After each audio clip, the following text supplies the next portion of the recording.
Welcome to another broadcast of high school sports here on Central Nebraska's Sports Source. We want to say thanks to all the community-spirited businesses who bring you our coverage. We hope that you'll join us thanking those sponsors by giving them your patronage. Now, let's go live for our coverage of exciting sports action on Central Nebraska's Sports Source.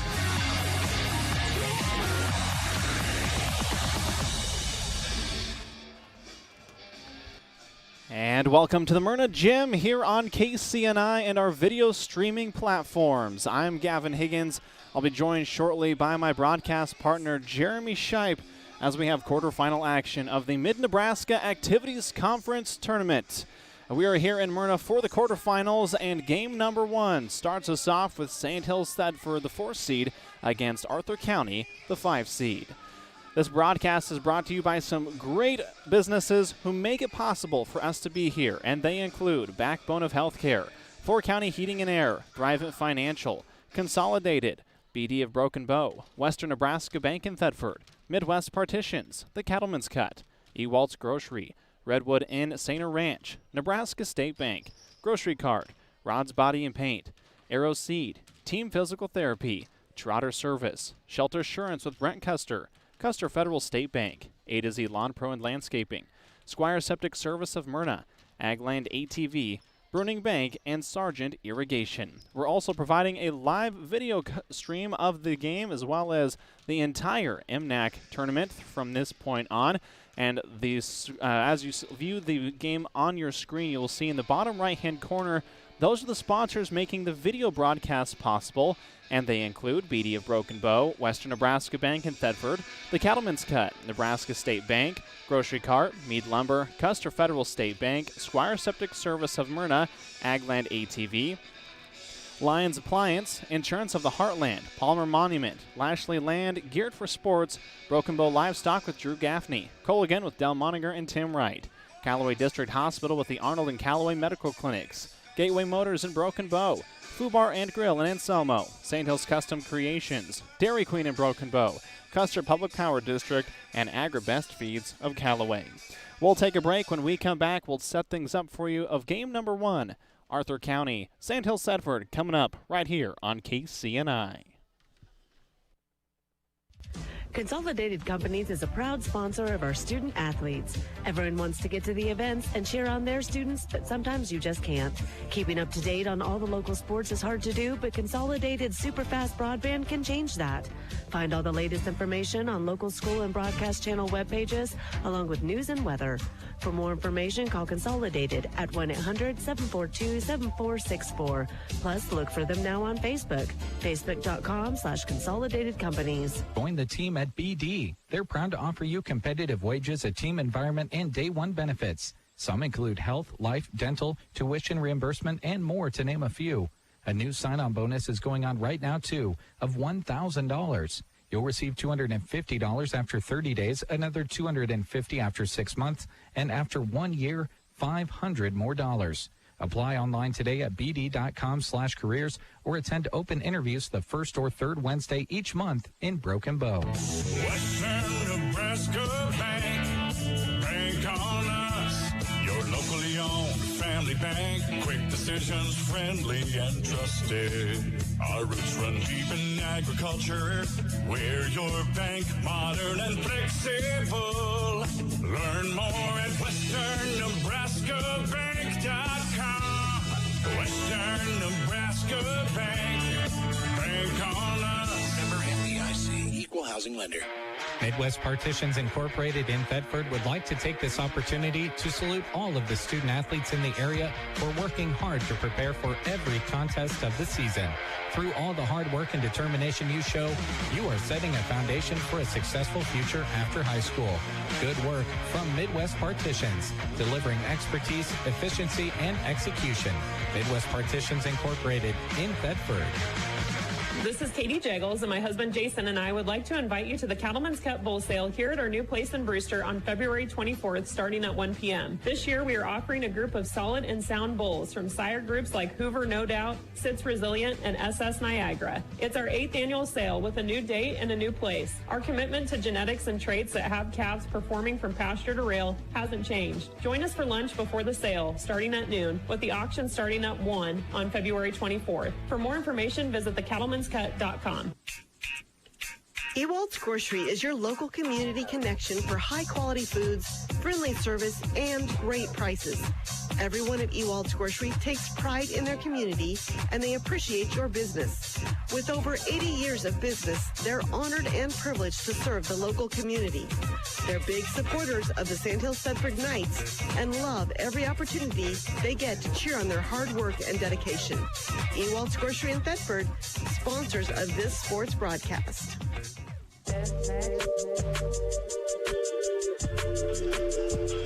Welcome back to Merna High School, the host site of the quarterfinals of the Mid-Nebraska Activities Conference Tournament on the girls' side of things.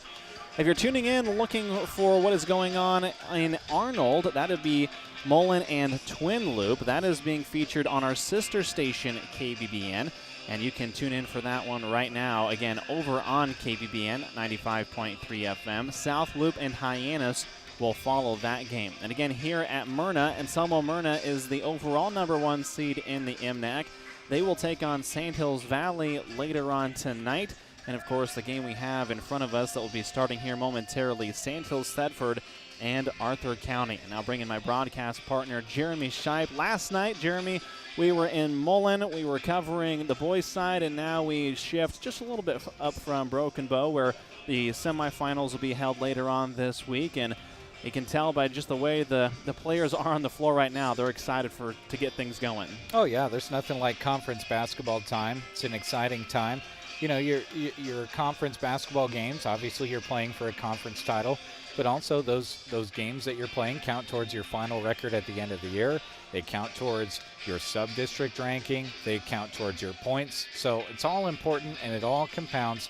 But, you know, the nice thing is that you can look at it in a way that the pressure is off as well. You can just go out there and play the best basketball that you can. Try to build on things as you work towards the end of the season. We're about 3/4 of the way through the season at this point. The more you work on and the better you feel about yourself going into sub-district play, the better, because I'm a huge fan of the way that things are run in the state of Nebraska. You can go into sub-district play and have no wins on the season and all of a sudden put everything together and run the table all the way to state. It's a great way to run things, and I love it.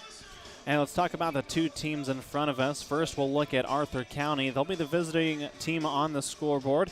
They're coming in with a record of 7-5, and they've kind of had an up and down year thus far, falling right away to South Platte to start off the year and then picking up some wins kind of here and there throughout the season. But a couple of big wins on their schedule.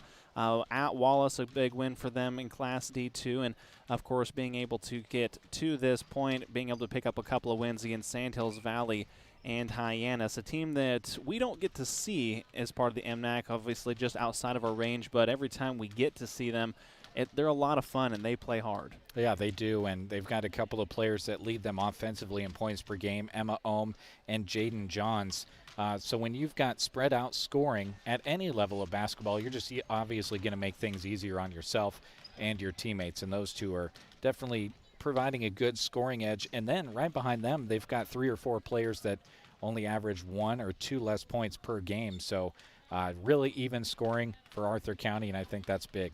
Sandhills Thetford coming in with a record of 6-8 and went on an unfortunate just losing streak, kind of stumbled there at the beginning of December and into January, and Coach Dynas said, you know, had to motivate these girls, and I think they're motivated going into conference time. Well, they had 2 tough losses in the Ravenna Holiday Tournament right in the middle of that losing streak. 1-point loss to D1 11-5 Overton, and then just a 6-point loss to Franklin, who's no slouch at 9-7. So they've kind of righted the ship now, got a good win against Sutherland, Sandhills Valley, and Hyannis. We'll have your starting lineups coming up right after this. Troy Sainer with Sainer Ranch and the Redwood Inn is proud to help sponsor this sports broadcast.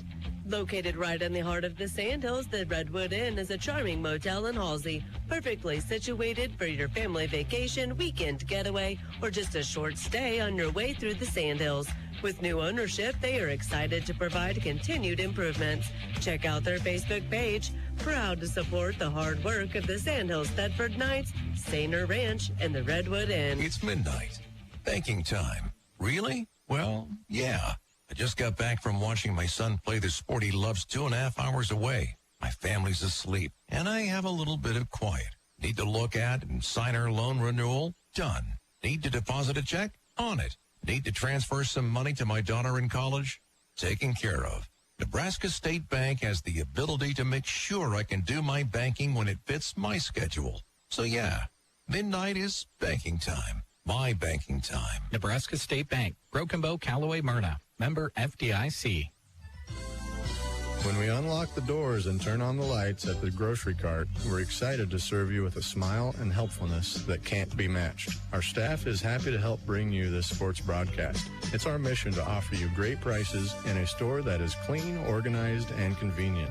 Connect with us online at gkbrokenbow.com or come by and shop 7 days a week from 7 a.m. to 10 p.m. East Highway to Broken Bow.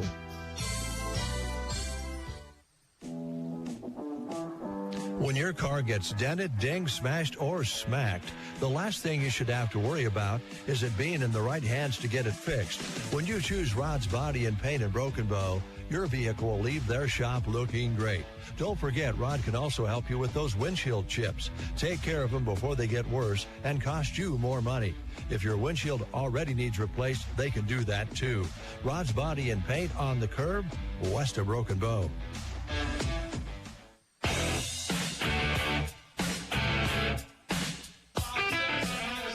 Welcome back to Merna High School. Starting lineups just getting started here.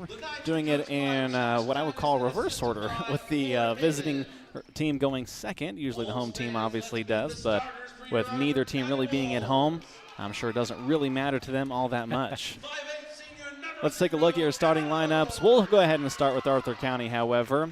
Starting five for the Wolves, a senior, Emma Olm at 5'8", Mary Worthing, a 5'8" junior.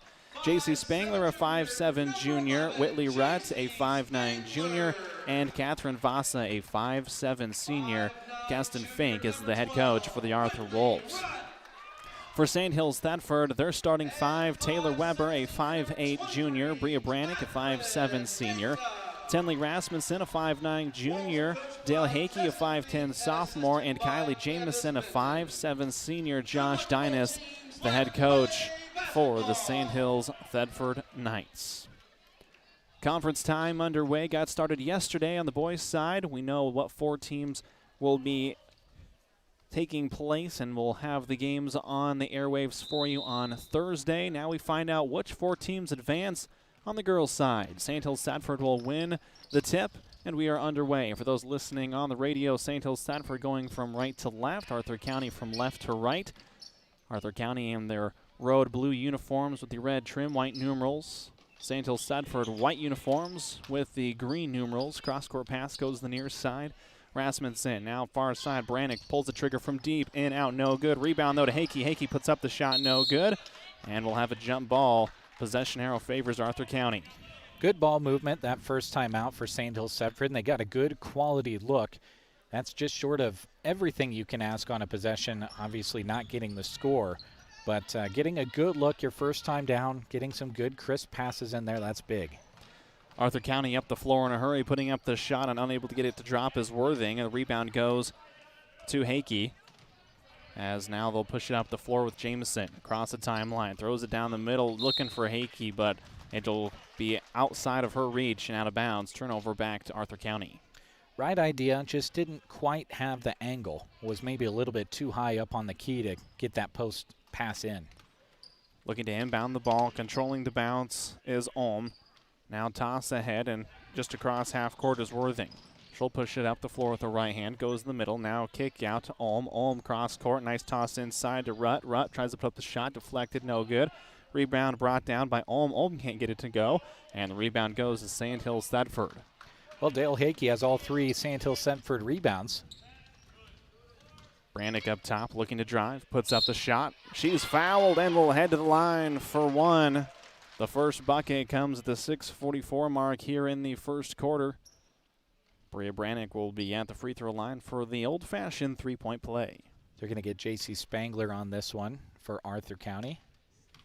Exciting first score in this game. Bria Brannick can't finish out, though. Free throw, no good. Rebound to Arthur County. Ulm will bring it up the floor. Now tosses it over to Spangler. Spangler trapped on the far side, looking for some help. And she will turn it over. Taking it away is Rasmussen, and then Rasmussen will turn it right back over as she was trying to get it to a teammate and just lost her footing a little bit, got tangled up, and Arthur County will have the ball underneath their own basket.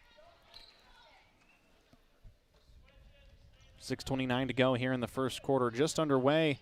And quarterfinal action, three-pointer pulled on the far side by Ulm. Can't get it to drop. Rebound Arthur County. Pulling the trigger is Vasa. She can't get it to go either, and Sandhill Sedford comes away with the board. Near side, Jamison, one step, fires from deep. Can't get it to drop in. Rebound, chased down and pulled out of there by Worthing. Worthing controls the bounce, comes to a stop, and will toss it over to Spangler. Spangler ahead to Ulm. Ulm facing some pressure. Works it to the near side. She'll get the pass back, puts up the shot, no good. And Rasmussen with the rebound. She'll look to push on the near side. Goes cross court. Nice pass to Hakey. Hakey puts up the shot and gets it to go. Well, that was a great job by Dale Hakey running the floor, and a great job by her teammate rewarding her for doing that. Vasa looking up the floor, tosses it ahead to Spangler. Spangler with the jumper, and it's good. She'll get it to head in, and that will break the 0 off the board for Arthur County.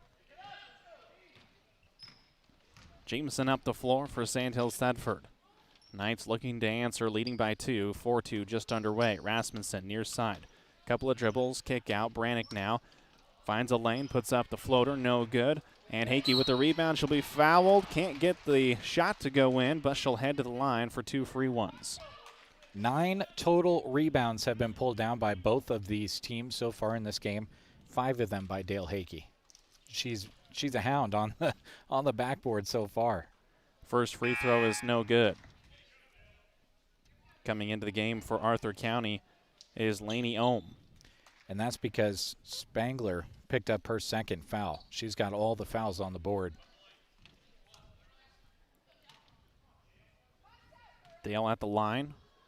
Spins it, puts up the shot. Much better looking shot that time, and she'll get the second free throw to go in. 5-2 lead. Mary Worthing up the floor to Laney Ohm. Ohm comes to a stop, and Jameson just rips it out of her hands. She'll head the other direction. Going to try a pass to Rasmussen underneath with the left hand. Can't get it to go in. Fight for the rebound, and taking it out of there is Weber. She can't get it to go in, and Arthur County comes away with it. Worthing up the floor. Ball tipped away. Ohm controls it. Now in the corner to Worthing. Mary the crossover to the near side, and she'll be fouled as both Jamison and Weber have their hands in there. Well, we got a little bit of back and forth going on here now. Really been impressed with the control of these two teams. I know we've got 2 turnovers each to this point, but really good, clean basketball. Worthing will throw it in. 4:40 on the clock. Looking. Finds Rutt with the jumper. No good. Rebound. Ripped at him and taken out of there by Rasmussen. She's looking to push the left hand on the near side. Takes on some contact. Puts up the shot. No good. Nice backside rebound by Carly Hakey. Now they'll go near side. Pulling the trigger from deep is Tihan. Can't get it to drop in. Will be deflected. It will go out of bounds off of Sandhill Sedford. And Arthur County will control. Again, the Knights don't get a score that time down, but they've got some good looks. They got an inside look and an outside look. Worthing with it. She'll bring it across the timeline. Crosses over, but that'll be a carry as facing, basically walked herself into a double team from Sandhill Sedford, and that'll force the turnover. 4:17 to go here in the first quarter. Knights leading by 3, 5-2 here early. Carly Hakey with the dribble comes to the near side with the left hand. Rasmussen, couple of jab steps. hesitates. Now back to Hakey. Now T-Han, far side corner, Jamison. Jamison, no hesitation. A little bit long, no good. Worthing with the rebound. Ball tipped around a little bit. Arthur County continues to control, and they'll bring it up the floor with Ohm. Vasa, now to Worthing. Worthing, cross court near side to Ohm. Entry pass goes inside to Rutt. Rutt, nowhere to go. Puts up a shot, no good. Rebound goes to Jamison. Up the floor to Hakey. Hakey puts up the shot, no good. A lot of contact. It will go out of bounds off of Sandhills Thetford, and will go to Arthur County. Substitutions for Arthur County. Kinley Helmer coming in, as is Dakota Glenn. Correction, Jaden Johns into the contest. Johns has the pass to her, but it goes right through her hands. Hakey now with it. Kicks back out top to Jamison. Jamison crosses over. Now goes to Hakey. To Rasmussen, near side. Looking inside, trying to find Hakey. Nothing there. Now to T-Han. Kylie looking inside for Hakey, but it's tipped out of there. Good defense. Fronting on that time was Jaden Johns. Well, it was a heck of an attempt by Kylie Jamison, too, because she was being fronted and she had a defender behind her, and she still almost got that pass through. Hakey with the short corner jumper. Got it. Great looking shot there from Carly Hakey, and extends the lead 7-2 in favor of the Knights. Ulm looking, goes to the hands of Johns. Now controlling it is Helmer. Helmer across the timeline, gets to Worthing. Worthing got away with the travel. No call, and Ulm will drive to the hoop, puts up the shot. She'll be fouled, and will head to the line for two. Worthing really trying to push the issue for Arthur County, trying to get some help from her teammates, as they really haven't been able to get inside on Sandhills Thetford yet. First foul on Dale Hakey, just the second team foul here with just under 3 to go. First free throw up and good.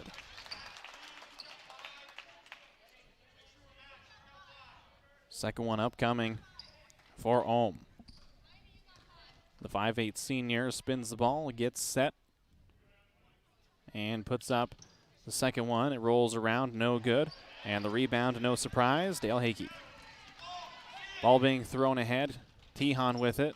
Kick out to Hakey. Now out to Kylie Jamison, near side. Looking to drive, cut off is Rasmussen. Now she'll kick it out to T-Han. T-Han over to Jamison, top of the key. Entry pass inside to Carly Hakey. She'll put up the shot. She's fouled. Great movement by the Knights, and Hakey will head to the line. Great movement is right. Carly Hakey moving without the ball. Great inside cut, and she was rewarded for it. Now she'll go to the line, try and knock home a couple. 2.5 on the clock. First free throw is no good. We'll have a trio of substitutions for Sandhills Thetford.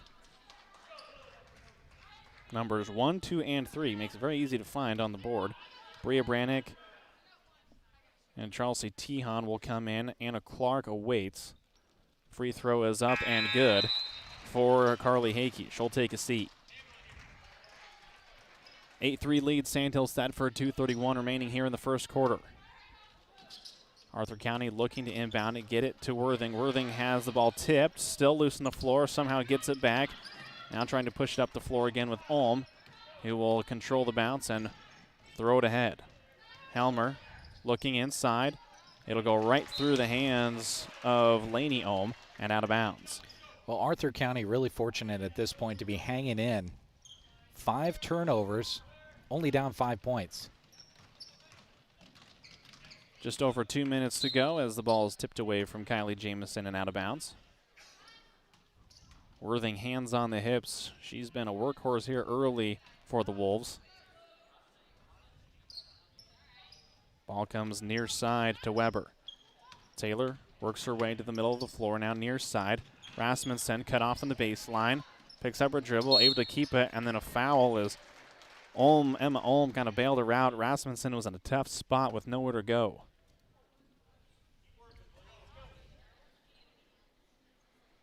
Brannick will key it in for Sandhills Thetford. Throws it up top to Jamison. Jamison blows by, or able to hesitate as Worthing blew by. Now Weber controls it out top. Looking inside, nothing there. Now dribbles. As just taking it away, a great defensive play by Jaden Johns. She'll go the other direction. Ball loose on the floor now. Bodies all over the place. And we'll have a jump ball. This time it will favor St. Hills Thedford. Well, and you always like when everyone gets up all smiles after there's a dog pile like that, right? You know, you either get up and there's all smiles or you're gritting teeth and throwing glances at who you were in the pile with. St. Hills Thedford will bring it up the floor with Kylie Jamison. Jamison picked up by Worthing in the front court. They'll reset the offense. Cross-court pass near side. Anna Clark looked at the three, but she will travel first as a great hesitation move. Would have had the layup, but didn't put the ball on the pine quick enough. Well, and for a second, I thought she was going to get away with it and the whistle wasn't going to come. But sometimes a late whistle just has to happen, and I think that call had to come no matter how late it was. Wolves able to get it into Ulm. Ulm picks up her dribble in the backcourt. Now facing some pressure, and with the bounce is Helmer. A play kind of throw it back and forth between Worthing and Helmer, and then a tie-up. It'll stay with the Wolves. Thought that ball was kind of still bouncing around in there. Kind of a quick tie-up, but no harm, no foul, because Arthur County just going to keep it this time. Worthing in the backcourt facing Clark. She'll pick up the dribble. Near side is Laney Ulm. Laney will lose it, and Rasmussen comes away with it. She has a lane to the hoop, puts up the shot. She'll be fouled, as picking up the foul will be Mary Worthing. Coach Fink disagrees, didn't think there was any contact. They'll call a body foul on her, so that will put Rasmussen at the line for two. Well, and I don't know if it's just Mary Worthing's game or if she's actually as gassed as she looks. I don't know. She looks like she can hardly stand up. Oh, now she's going to the bench, so it must not be. Yeah, I was starting to wonder. Rasmussen hits the first free throw. Coming in for Worthing is Catherine Vasa. Rasmussen at the line for one more. Second one follows the same. It is good. 10-3 lead, St. Hills Thedford. 1:06 on the clock. Vasa to throw it in. Ball will be tipped around, still loose. Vasa able to control it. Now gets it to Johns. Johns in the backcourt. Dribbles with the left hand. Comes to the near side. Tosses it over to Ulm. 53 seconds on the clock. Ulm loses it, now picks up her dribble. Looking for some help. Gets it over to Helmer. Helmer over to Vasa. Vasa looking inside to Johns. Johns just in front of the free throw line, but she's going to travel first and turn it over. Ball will go to St. Hills Thedford with 41.4 on the clock. She was really on the brink of a good move there, just picked up that pivot foot when she went to make it. Jamison has it in the backcourt. Man pressure, full court, kind of a token pressure here. Rasmussen near side into Jamison, just a little bit too high. It goes through her hands, and Arthur County with the takeaway. 25 seconds to work with. Arthur County, Ulm with it. Far side, picks up her dribble. Now Vasa. Vasa out top to Ulm, now to Helmer. Inside to Johns. Johns with the turnaround jumper. Rolls around, no good. Fight for the rebound, as able to get the rebound was Helmer, but she was standing out of bounds. Ball to St. Hills Thedford with 10.4. Good, comfortable amount of time here. You can get a good look with 10 seconds full court. Kylie Jamison will bring it up the floor. 6-5. Jamison makes it all the way to the block. Can't get it to drop in. Johns with the rebound. 1 second. She'll just hold it and bring us to the end of the first quarter. St. Hills Thedford 10, Arthur County 3. Back after this. Are prairie dogs wreaking havoc in your pastures? Then get rid of them with Rosol from Aeroseed. Rosol is a restricted-use pesticide approved for use on prairie dogs by licensed pesticide applicators between October 1st and March 15th. Rosol is an easy-to-use bait that provides excellent acceptance, has superior weatherability, and proven reliability. To learn more about Rosol, call or stop by Aeroseed in Broken Bow today.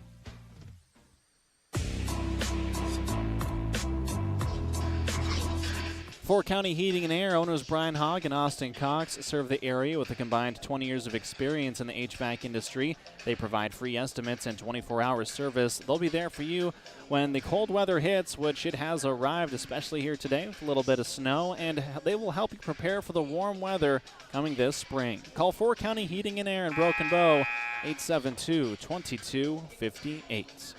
Well, Sandhills Thetford really has been able to get inside, haven't been able to get the shots to go. Jeremy and Arthur County, a couple of shots here and there, and this is a one-possession game, just haven't been able to convert quite yet. Yeah, they've had some decent looks. I wouldn't say they're the 100% quality that maybe the Knights are getting, but, you know, they're just, like you said, a couple of those shots going in away. So they got to keep attacking offensively, and they got to do a little bit better rebounding the ball, does Arthur County, because right now Sandhills Thetford dominating that statistical category. Weber over to Jamison as Sandhills Thetford starts with the ball here in the second quarter. Rasmussen drives on the baseline, kicks out to Weber. Weber outside the three-point line, now rolls it over to Jamison. Jamison looked at the three initially, now over to Brannick. Brannick baseline drive, far side, cut off by Helmer, lost her footing, able to get the ball back, tried to get rid of it, and it will go off the hands of Spangler, who's back into the game for Arthur County. Well, sometimes you just got to get rid of it, and Bria, she noticed that she was running out of time, and fortunate there that Arthur County touched it. Kick out to Jamison. Jamison pulls from deep off the backboard, and it's good. It might be after 5 o'clock, but the bank is still open as Brannick will now get this steal, throws it into Rasmussen, and then after it's tipped away, and as trying to control it was Hickey, but as she turned, just shuffles the feet. Have a mad scramble there is on the inbounds pass. 13-3, 10-point lead, Sandhills Thetford. Vasa in the backcourt throws it right into the hands of Kylie Jamison. Jamison caught right near the timeline, able to get it to Brannick. Now Weber near side. Weber looking, trying to find Dale Hickey, but just can't quite get it inside to her. Near side Brannick, short corner jumper. Front iron, no good. Rebound goes to Rasmussen. Rasmussen caught on the baseline. Got to get rid of it. Pinned underneath. It will go out of bounds off of Hickey last. And it will go with Arthur County. Vasa to throw it in. Gets it to Helmer. Helmer out of Spangler. Spangler across half court.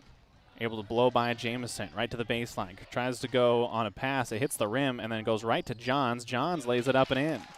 Well, here you go. Sometimes the gift just comes when you're not expecting it. Off the rim on the pass. Probably the most interesting pass we'll see tonight, and she knew what to do with it. Jamison to Rasmussen. Rasmussen into Hickey. Hickey, great move underneath, up and in. Well, that's pretty good looking offense if you're Sandhills Thetford, and that is one that I know that Coach Dynas is putting in his mind bank to remember for later. John's great cross-court pass, cross-lane pass to Helmer. She can't pay it off, though, and Hickey comes away with the rebound. Jamison up the floor, 2 minutes gone here in the second quarter. Pass inside to Brannick. Brannick on the far side block, up and in, and that's just as easy as it gets for the Knights. Yep, 2 trips, 2 layups. That's the best kind of 4-0 run you can hope for. Spangler controls the bounce, gets past the defense, and she'll be fouled by Weber, which, to be honest, is probably an okay move as there was no one in front of Spangler for an easy layup.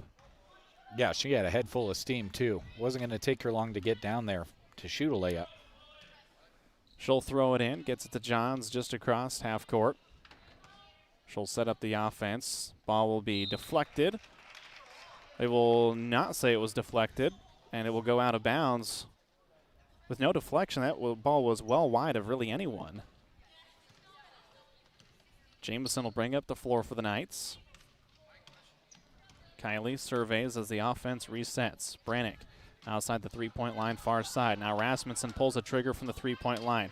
Draws no iron. Rebound goes to Spangler. Spangler looking up the floor right away. She'll slow things down just momentarily as some contact and then a turnover by Arthur County. Spangler. Johns tried to draw a foul against Weber, but really no call there as it'll go back to the Knights. And she got absolutely run through and quite a bit of contact there, too. Jamison across half court, goes to Brannick near side. Brannick surveys, looks in. Nice block there by Vasa, and then a foul will be whistled against Brannick. Great job by Vasa understanding where Brannick was coming from. Yeah, and, coaches always tell you, when you rebound that ball, get those elbows out there, make space around yourself, keep that ball moving, and that's exactly what she did. Have a foul as Weber will pick, I believe, her second up. Yep. We'll see what Coach Dynas decides to do. Both of her fouls have come quite a ways away from the ball, or I should say from the hoop. Johns and Spangler. Spangler will receive the pass. A little out of sorts, Arthur County, but back into the offensive set. Short pass to Vasa. Vasa far side outside the three-point line. She'll work her way to the near side. Now over to Rutt. Rutt over outside to Johns. Johns pulls the trigger from deep. Short, no good. Rebound fought for, and coming away with it is Hakey, but as she grabbed it, stepped out of bounds. Those are the kind of plays where I'm almost confident that my book doesn't match the official book that's being kept. When you catch the ball and then half a second later, do you reward the rebound or not? I will let it be unknown what I decided to do. Arthur County will turn the ball over as it went through the hands of Spangler and out of bounds. Coming into the contest, Tehan and Hakey, as Carly Hakey will come in.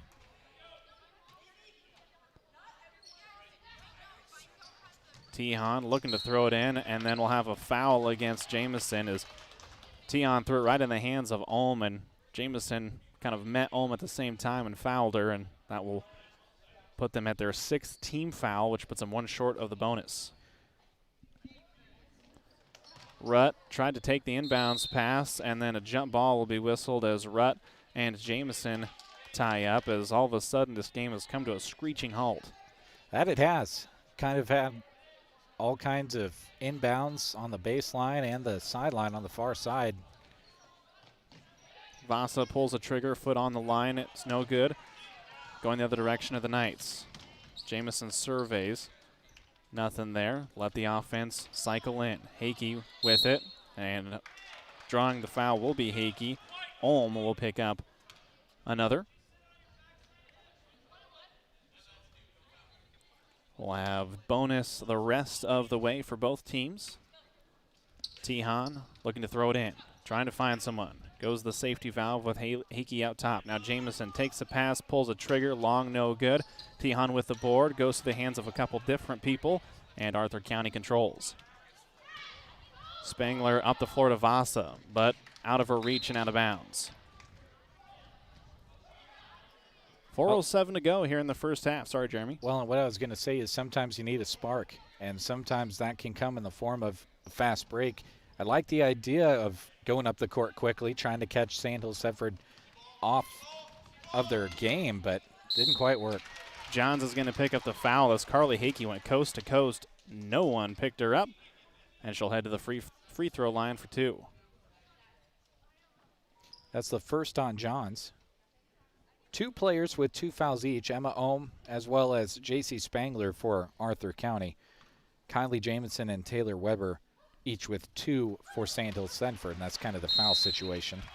First free throw is good. Arthur County will take a timeout, and we'll be back right after this.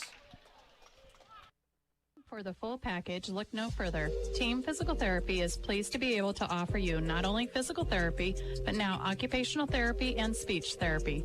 Call 872-5111. Together empowering able movement. Team Physical Therapy can help you in all your therapy needs from babies to the older adult. Call 872-5111. We offer one-on-one therapy with the rehab specialist. Call 872-5111 or check us out on the web at myteampt.com. Ready or not, here comes the chilly season. Are you already noticing some cold drafts coming into your home, chilling the air? Don't make your heating system work harder than it needs to. Talk to Meade Lumber and Broken Bow about insulation solutions to keep the cold where it belongs, outside. The helpful staff at Meade Lumber and Broken Bow can offer solutions that will save you money when the weather gets chilly. Talk to them today, East Highway 2, Broken Bow, Nebraska.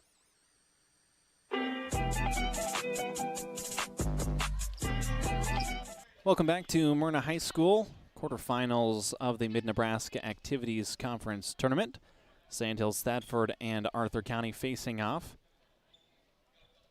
As we have some confusion as Worthing's trying to check in, which I don't know if she checked in before the buzzer or not. Either way, it doesn't matter. She's in the game, and Carly Hakey will be at the line for one.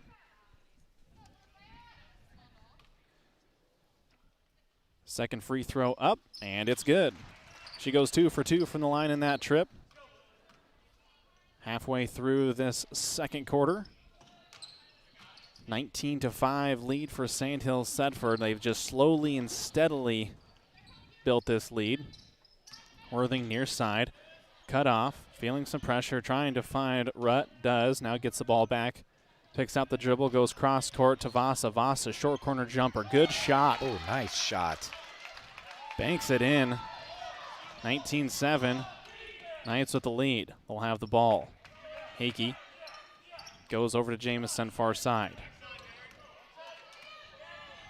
Cross court near side. Now back over far side to Jamison. She'll pull from deep, short, no good, but who's there? It is Carly Hakey, or excuse me, Dale Hakey, but she can't get the follow to go. Arthur County with the rebound. They'll push it up the floor. Vasa pulls the trigger, can't get it to drop in, and Hakey with the rebound. 3 minutes to go here in the first half. Carly Hakey with the ball. Tehan, now Jamison. She'll pull from the right straight away, off the rim, no good. Rebound, Rasmussen. She'll clean up the board and score the 2. Beautiful crash of the board by Tenley Rasmussen. She caught the ball high, and she didn't have to go all the way back up with it to score the 2. Vasa to Rutt. Rutt able to snag it. Now Spangler far side. Spangler awaits. Now gets it to Vasa. Vasa outside the three-point line. Feeling some pressure from Rasmussen. Now Ulm will control it. 2.5 to go. Worthing. Worthing a little bit too high for Rutt, and Rasmussen comes away with it. Ball tipped by Worthing. Rasmussen will control. Now over to Jamison. They'll set the offense with Carly Hakey. She'll work her way to the top. Now over to Jamison.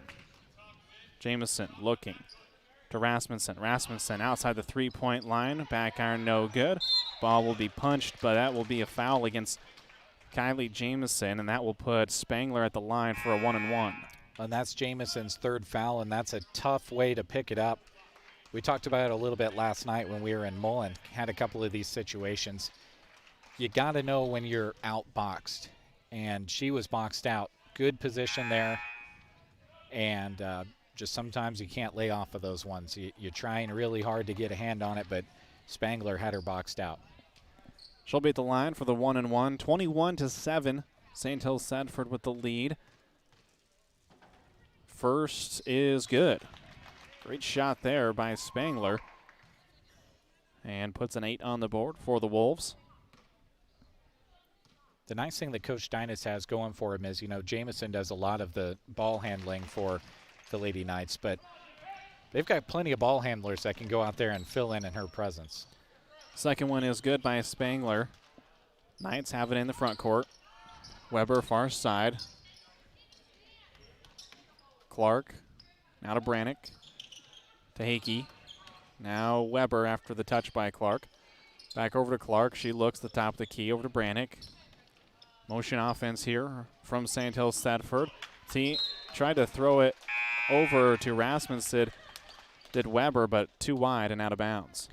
Well, and the Knights had good ball movement on that possession, but no one really looked at the hoop. No one was looking to shoot, and you can't score points if you don't at least look at that basket.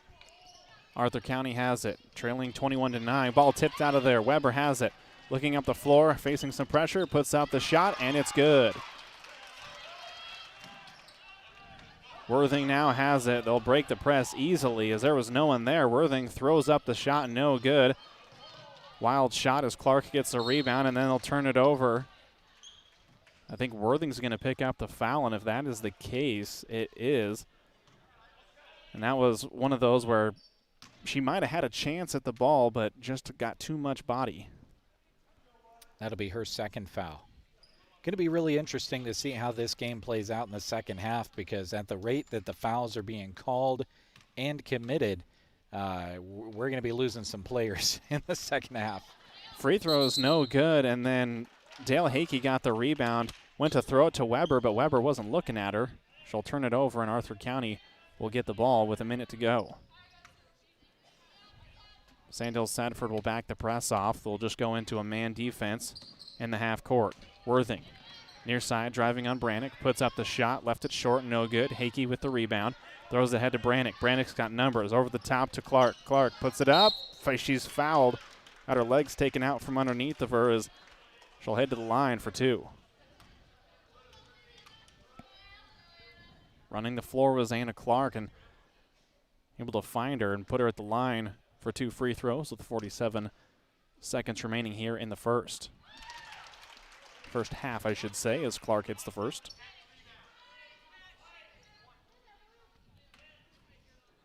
Second one upcoming. Front iron, no good. Spangler with the rebound, and she's already across half court. Waits, ball tipped by Rasmussen. She's able to repossess it. Worthing on the cut. Now Ulm back out top to Worthing. Worthing near side, looking, trying to find some help. And ball tipped away. Ulm able to control underneath. Attacks the rim, can't get it to fall in. Ball tipped, will go out of bounds and stay with the Wolves. Spangler will throw it in for Arthur County. 24.9 on the clock. Rudd outside the three-point line. Now over to Ulm. Emma bouncing, throws it, try to get it underneath to Rudd. Rudd able to run it down, kick back out top to Ulm. Now over to Laney Ulm. Now over as the ball works its way around to Spangler. She'll work her way back to the far side of the floor. 7 seconds. Looking, picked up the dribble, nowhere to go. Worthing, 3, 2, down to Rudd. Rudd on the block, has to put up a shot, does, and got it at the buzzer. Whitley Rutz able to score the two as time expires. 24-11. Sandhill Sedford with the lead, but a big bucket to end the half for Arthur County. We'll be back with halftime stats and more after these words from our sponsors. At Trotter Service, every oil change comes with a multi-point inspection. As a Tire Pro store, they bring customers only the best brands of wheels and tires at the best prices anywhere, and have computer balancing and alignment too. They service semis and provide bulk fuel and propane delivery as well. At Trotter Service, your hometown automotive repair and tire store. Friendly service every time. Quality is what you'll find where your neighbors and your friends go see Trotter. A shield against the elements. Comfort in the midst of chaos. Shelter in the aftermath of destruction. For 75 years, Shelter Insurance has remained true to our promise to be there when you need us most. This is the heartbeat of our company, our why. Shelter Insurance. For your auto, home, and life. Contact Shelter Insurance Agent Brent Custer at 872-5105. Hi, I'm Owen, here to wish you a Happy New Year. And to tell you about how Custer Federal State Bank can be there for you in the new year. New year, new home on your mind? Whether you have your eye on something already standing or you want to build, ask Custer Federal any questions you might have about how mortgages or construction loans. Trust me, a conversation with them is far easier than a Google search. Happy New Year from Custer Federal State Bank. Member FDIC, Equal Housing Lender. Days off for rest and relaxation. They don't come often, but boy oh boy do we love them when we get them. Don't push your lazy boy kick back, feet up, eyes closed, comfy pants on time to the side. Let A to Z Lawn Pro and Landscaping do your dirty work. They install and repair sprinkler systems, offer aerating, power raking, and tree stump grinding. Plus, don't forget their 5-step fertilizer program. Write down those dreams you have of your dream landscaping. They'll help make it a reality.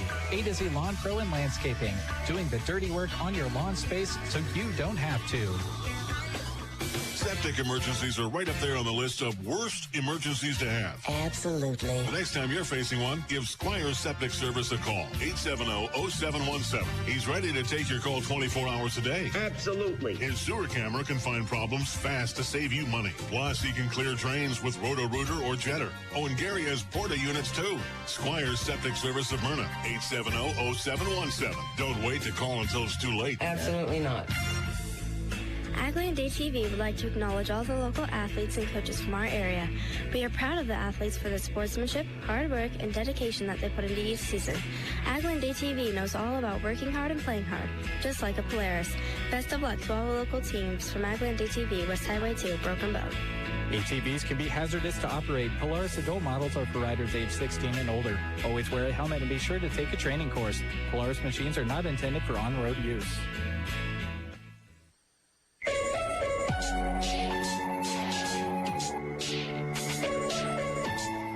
Halftime from here in Merna, 24-11, Sandhills Thetford over Arthur County. And as we head into halftime, I want to thank another one of our sponsors, Scott Harvey, your local Thrivent financial representative. Named one of the world's most ethical companies. For the 10th year in a row, they believe in serving their clients with excellence and integrity.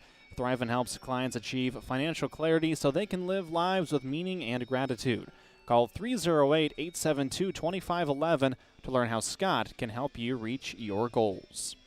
Well, the winner of this game moves on to the semifinals on Thursday. They will be the late game as Sandhills Thetford and Arthur County face off a 7:30 scheduled time. But, of course, we still have 16 minutes of game time to go. And in that first 16 minutes, Jeremy, it maybe wasn't some of the cleanest basketball, but when the bucket finally opened up for the teams, they were able to score a little bit. Yeah, and for Arthur County, scoring 5 more points in that second quarter than they did in the first quarter. So obviously you want to seize a little bit of that momentum as you go to halftime and hopefully bring it out in the third quarter if you are the Wolves. Let's take a look at some of the scoring. We'll start with the visitors on the scoreboard, the Arthur County Wolves. They were led in scoring by J.C. Spangler. She had 4, and then 3 Wolves with 2 points each. Whitley Rutt, Jaden Johns, and Catherine Vasa. 1 point put in by Emma Ohm. Rebounding the ball, several players with 2 rebounds to lead that category. Mary Worthing, J.C. Spangler, and Whitney Rutt. 3 of 4 from the free throw line were the Arthur County Wolves. For Sandhills Thetford, the Knights putting in 24 points there in the first half. Had a great second quarter, scoring 14 of those 24 points. They were led in scoring by a couple of players, Carly Hakey and Dale Hakey, each with 5 points each. 4 points for Bria Brannick as well as Tenley Rasmussen. 3 points for Kylie Jamison, had that 3-pointer in the second quarter. 2 points for Taylor Weber and 1 point for Anna Clark. Great first half for Dale Hakey. She had 5 points and 11 rebounds. So if she can put in 5 points in the second half, she'll have herself a nice little double-double. 7 of 11 from the free throw line were the Sandhills Thetford Knights. They also won the rebounding category by 10, pulling down 19 of those.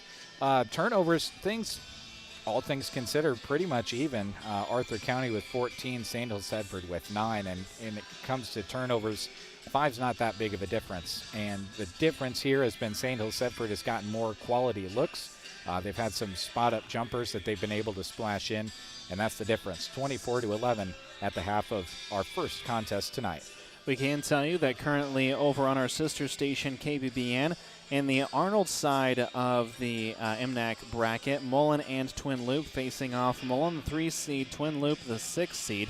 And right now, Twin Loop is giving Mullen everything they can handle. They lead at halftime, 31-21. Alexis Mahler has 4 threes for Twin Loop, helping Twin Loop hold on currently to that 10-point lead. Just about ready to head into the second half. We'll take another break, and we'll have second half action right around the corner here on KCNI and our video streaming platforms. Head out the door to support your favorite team and athlete. Don't forget to take Bruning Bank with you. With our free mobile banking app, you can handle your daily banking needs from anywhere, even the bleachers. Check your balance, monitor transactions, deposit checks, and send and receive funds to family and friends with Zelle. Learn more at BruningBank.com.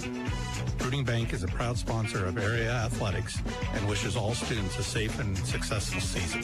Bruning Bank, member FDIC. Sargent Irrigation may be known worldwide, but their roots are right here in central Nebraska, something they are very proud of.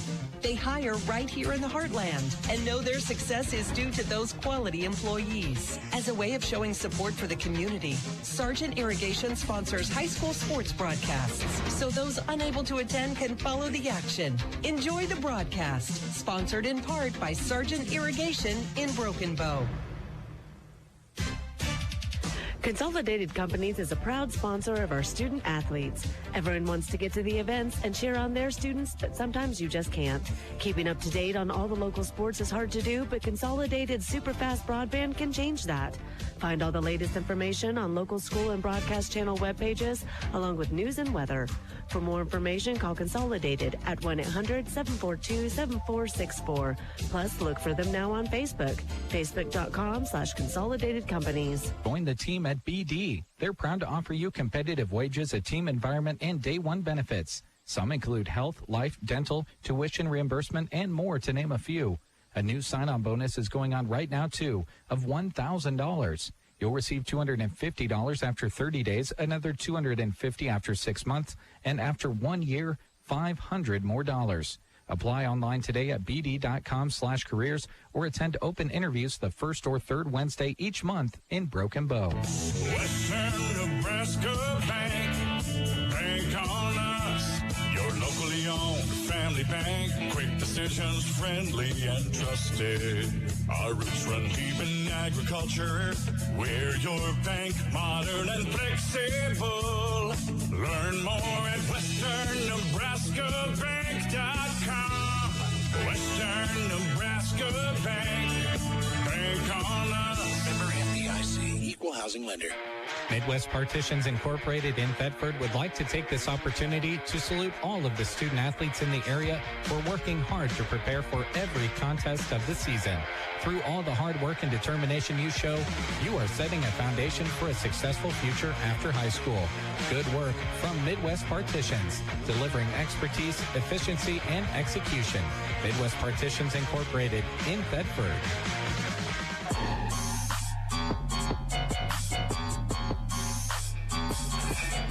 Welcome back to the Merna Gym here at Anselmo Merna High School.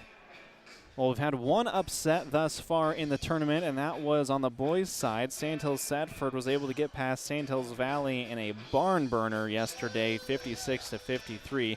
They'll face off against Hyannis, the 1 seed, on Thursday at 4:30. Mullen and Anselmo Merna will be the first game out of the gate on Thursday, as Mullen was able to rout Arthur County 71-33. Anselmo Merna had to have a heck of a game against South Loop, a great game that we had on the airwaves, 55-49. Well, and I know we've got a lot of different things flying your direction as far as what we're doing coverage-wise and where we're going to be and where we're going to be broadcasting. The easy thing to remember when it comes to MNAC as Sandhills Thetford turns it over. Easy thing to remember about MNAC is Thursday and Saturday for the semifinals, the finals, and the third-place games. We'll have all the games on KBBN Radio as well as our video streaming platforms. We'll have turnover for turnover as Arthur County throws it away. So in 20 seconds, we've had 2 turnovers, not the way that obviously want to start a half. That second turnover there just about claimed that young man in the front row's pretzel, and I would have cried for him because the pretzels here are amazing. They are really, really good as Worthing's going to get the steal. So 3 turnovers in a row, but no bucket as the ball just would not roll in. Brannick's got it, facing some pressure from behind. Worthing's able to tip it. Brannick able to control it. And now Jamison with it, and Worthing just takes it out of her hands. Spangler, short corner jumper, puts it up, no good. Worthing with the rebound, lost it. Ball fought for, loose on the floor. Now Spangler outside the three-point line, pulls the trigger from deep, banks it in. What a scramble. Well, I was watching her face to see if she called bank because that one had a lot of power coming off her hands. I don't think she did, but the 3 points count all the same. And that cuts the lead down to just 10. for Sandhills Thedford, leading 24-14. Brannick, far side, she'll be fouled, puts up the shot, no good, and will head to the line 4-2. Well, it's a really good way to see some momentum. Your opponent hits a big three, comes down, digs in defensively. You go right at them. Exactly the right thing to do if you're Brannick. Third foul on Worthing, by the way. First free throw no good by Brannick. Don't forget, we've got more basketball coming up after this. The 1 seed in Selma Merna taking on Sandhills Valley.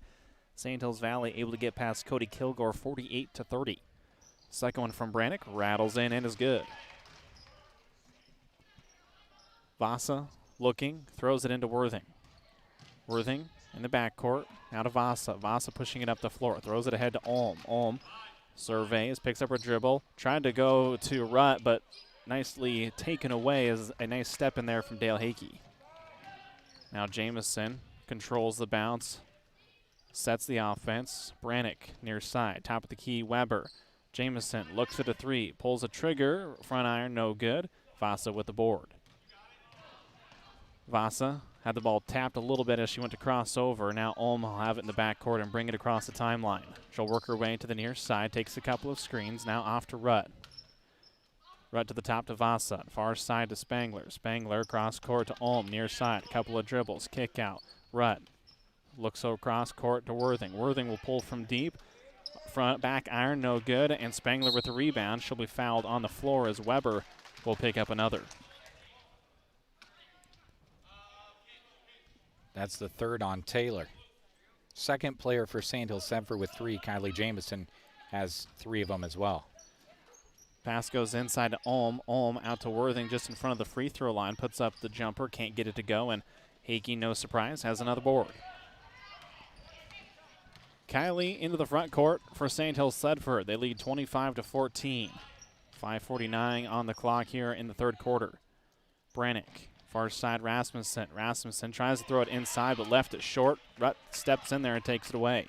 Well, here early in the third, it really looks like whatever was said to the Arthur County Wolves in the halftime locker room has kind of inspired them. They're playing clean on offense, going into their half-court offense looks, and doing some good things defensively.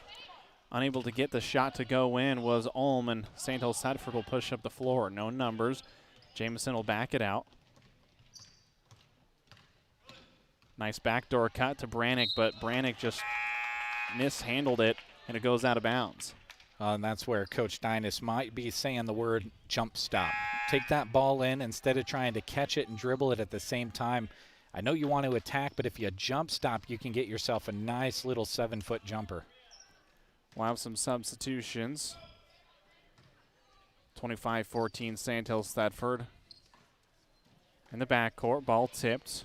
Able to grab it as Ulm. She'll go right back cross court near side to Emma as Emma will work her way far side. Now Vasa, backdoor cut to Laney. Laney underneath, can't get it to go in, and the rebound goes to Hakey. Now over to Carly Hakey, who will bring it up the floor. She'll toss it over to Kylie Jamison. Outside, just behind the three-point line as she works her way to the far side with Rasmussen. Looked inside to Dale, nothing there. Work it away now near side to Jamison. Kylie pulls from deep, back iron, no good. And that will be a foul as head coach is being warned right now by the official, and deservingly so. He got the foul and about come out of his seat. Yeah, we talked about this a couple of times in the car. Sometimes you got to allow the air to go into the whistle before you blow your top, and that call is more than likely going to come on contact like that. Arthur County in the backcourt. Laney nearly lost it. Now Johns has it. She'll have it poked away by Johns. Might have gotten away with the travel. Now looking to drive is Laney. Laney Ulm, kick out. Vasa pulls from deep, back iron, no good. Flying in high is Carly Hakey for the rebound. Hakey looking for some help. Gets it to Jamison. Jamison lets the defense flow by. Works her way up the floor. Picks up the dribble. Carly Hakey, three-point line. Left-handed dribble. Ball tipped away by Vasa. Spangler will have possession of it. Goes cross-court to Emma Ulm. Ulm puts it up. No good. A little bit too strong. And coming away with it is Carly. 3:55 on the clock. Third quarter, 25-14. Trapped in the corner is Rasmussen, and Sandhill Satford will take a timeout. 3:50 to go here in the third quarter. 25-14 Knights with the lead. I want to thank another one of our sponsors, Backbone of Healthcare. Don't let low back and leg pain reduce your quality of life. Studies suggest spinal manipulation as the first method of treatment. If you're having pain, call Dr. Chad Hackle with Backbone of Healthcare at 872-2171 or visit them Monday through Friday on South 9th Avenue in Broken Bow. The winner of this game moves on to the semifinal. They will take on the winner of Anselmo Merna and Sandhills Valley, which is coming up a little bit later on here this evening. Other side of the bracket, South Loop and Hyannis will face off on our sister station KBBN later on. And, of course, currently going on right now, Mullen and Twin Loop. Sandhill Satford will continue with the possession. They'll throw it in from the baseline. Officials warning the players as they'll break the huddle as Worthing will tip it. It will chase in the backcourt. Worthing is able to race it down, but she was stepping out of bounds as she tried to throw it off of Jamison. Well, if that sideline was about 1 foot deeper, she just about made the play of the night so far, if she was able to get that off of her, which she was, but just a toe too close to that sideline. Hakey in the backcourt. Carly throws it over to Kylie. Kylie breaks a 10-second count. Worthing guarding her. She'll get past her. Steps in the middle of the lane, and Johns just sends it out of there. Loses her footing, but able to get it over to Laney. Laney Olm up to Vasa. Vasa up the floor, far side. Picks up her dribble in the corner. Now out top to Johns. Johns, blow by of Dale. Nice little toss over to Vasa. Works his way to Worthing. Worthing, one dribble. Tipped out. Now Harms on the near side. Tried to throw it to Johns, but was tipped out of there by Hakey. It happened fast, too. You had to be down on the court to hear that one because it certainly was hard to see. That was a bullet coming to her from about 5 feet away. Helmer was the one at the pass, not Harms, as Johns has the dribble. Far side to Vasa. Looking, now takes a couple dribbles, tries to go cross court. Laney Olm, now out to Worthing. Worthing, couple of dribbles. Ball is tipped, but I believe it was tipped by her teammate and out of bounds. Now Arthur County just kind of on the brink of doing some good things there offensively. They were able to retain possession for a long time, but again, another possession where they didn't really get a shot up. 2:45 on the clock from the elbow. Couple of dribbles, puts up the shot, does Rasmussen. She'll be fouled and will head to the line for two. Besides going into Hakey, Jeremy, really that's been their game. They really haven't been all that aggressive with the exception of going through Dale. Yeah, they've utilized her a lot on offense, and her post moves have done really good things as Rasmussen knocks home the first. Besides that, Tenley's had some good drives inside, and it's been spot-up shots from outside of the three-point line or just inside. Nothing really in between that. The lefty hits the second. 27-14, Knights with the lead. They'll easily break the press, as possessing it on the far side of the floor was Helmer, and then a nice little shot there from Vasa to score the two. Up the floor quickly, Hakey breaks the press, and that's about as easy as it comes. Little back and forth quick action, and Arthur County has already gone the other direction just as fast, but it'll be a turnover as Helmer lost her footing, but great job running the floor from Dale Hakey. Well, Arthur County, I would guess, about half of their turnovers have been on travels to this point, and they just don't have that seasoned ball handler that can go out there and really key in the offense. Pulling from deep is Rasmussen. She can't get it to draw iron, but Carly Hakey is there to clean things up. She'll be fouled and will head to the free throw line. Well, that's just good backside position. Carly Hakey right in the perfect spot, sealed out another would-be defender for Arthur County, and she'll head to the line because of it. Carly's been at the line quite a bit. The first one, however, rattles around and falls off. That's the fourth foul, by the way, on Mary Worthing, so she's going to have to come out. Initially, it didn't look like she was going to come out. Now the coach remembers, hey, you're the one that has four. You got to come out. She's going to sit for a little bit, more than likely for at least the rest of this third quarter. Carly at the line. Second one is up and is good. Sandhill Thetford hits the 30 mark. They lead 30-16. Helmer up the floor with it. Waits for Ulm. Now they'll go across court near side to Rutt. Now out to Spangler. Spangler tried to throw it inside into a triple team, and coming away with the steal is Dale Hakey. Now Tinley up the floor for Sandhill Thetford. Aggressive, kick out. Clark with the long 2, foot on the line. Shot was long anyway, and Rutt comes away with the board. Spangler up the floor with 1:40 on the clock here in the third quarter. 30-16, Sandhill Thetford with the lead. Laney Ulm with the drive, far side. Can't get it down low any further. She'll kick it out to Emma Ulm. Near side to Spangler. Spangler dribbles, trying to find some space. Stops at the free throw line, puts up the shot, no good. No one grabbed the rebound. Kick out to Rutt, and Rutt cans the 3. Whitley Rutt makes Sandhill Thetford pay in a great way from the three-point line. 30-19. Far side, Tehan. Tehan at the left-handed runner. It's good. And then Tinley nearly got a steal as it goes off her hands and out of bounds. Arthur County will keep possession with 60 seconds to go here in the third. Well, the game of basketball is one heck of a roller coaster, isn't it? You can hit a 3 and then give up a 2 immediately, and then you just only have a 1-point advantage in the last 20 seconds, just like that. Ulm in the backcourt. Helmer loses the ball in the backcourt. Spangler now gets it, but then we're going to have a 10-second call as ball was forever back there. And really for Sandhill Thetford, they were kind of hoping it wouldn't happen because Rasmussen was going to have the steal and an easy 2. Either way, Sandhill Thetford will have it. 45 on the clock. Tinley near side. Kick out. Clark looked at the 3 initially, pulls it down, now back out to Rasmussen. 38. Tehan now far side. Clark in the corner, long 2, got it. Foot on the line. That's a 2-pointer, but extends the lead, 34-19 for Sandhill Thetford. 25 seconds in the third quarter. Ulm just being hounded and able to get past Tinley. Tinley drives in the middle of the floor, but a foul called, no shot. Arthur County will keep possession on the baseline with 18 on the clock. And this is going to go on Carly Hakey, her first. One of the few players that's on the court that's getting good minutes here tonight that can afford to give a foul. Whitley Rutt, middle of the lane, over to Laney Ulm. Ulm is going to be fouled as Tehan will pick up the personal and will put Laney at the line.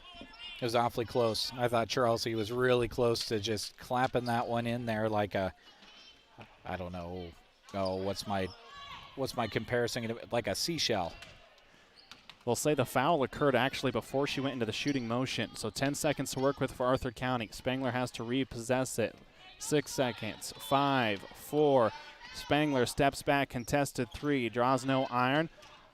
And that will expire the third quarter clock. 34-19, Sandhill Thetford holding on to the lead. Back with more basketball action for MNAC right here on KCNI after this.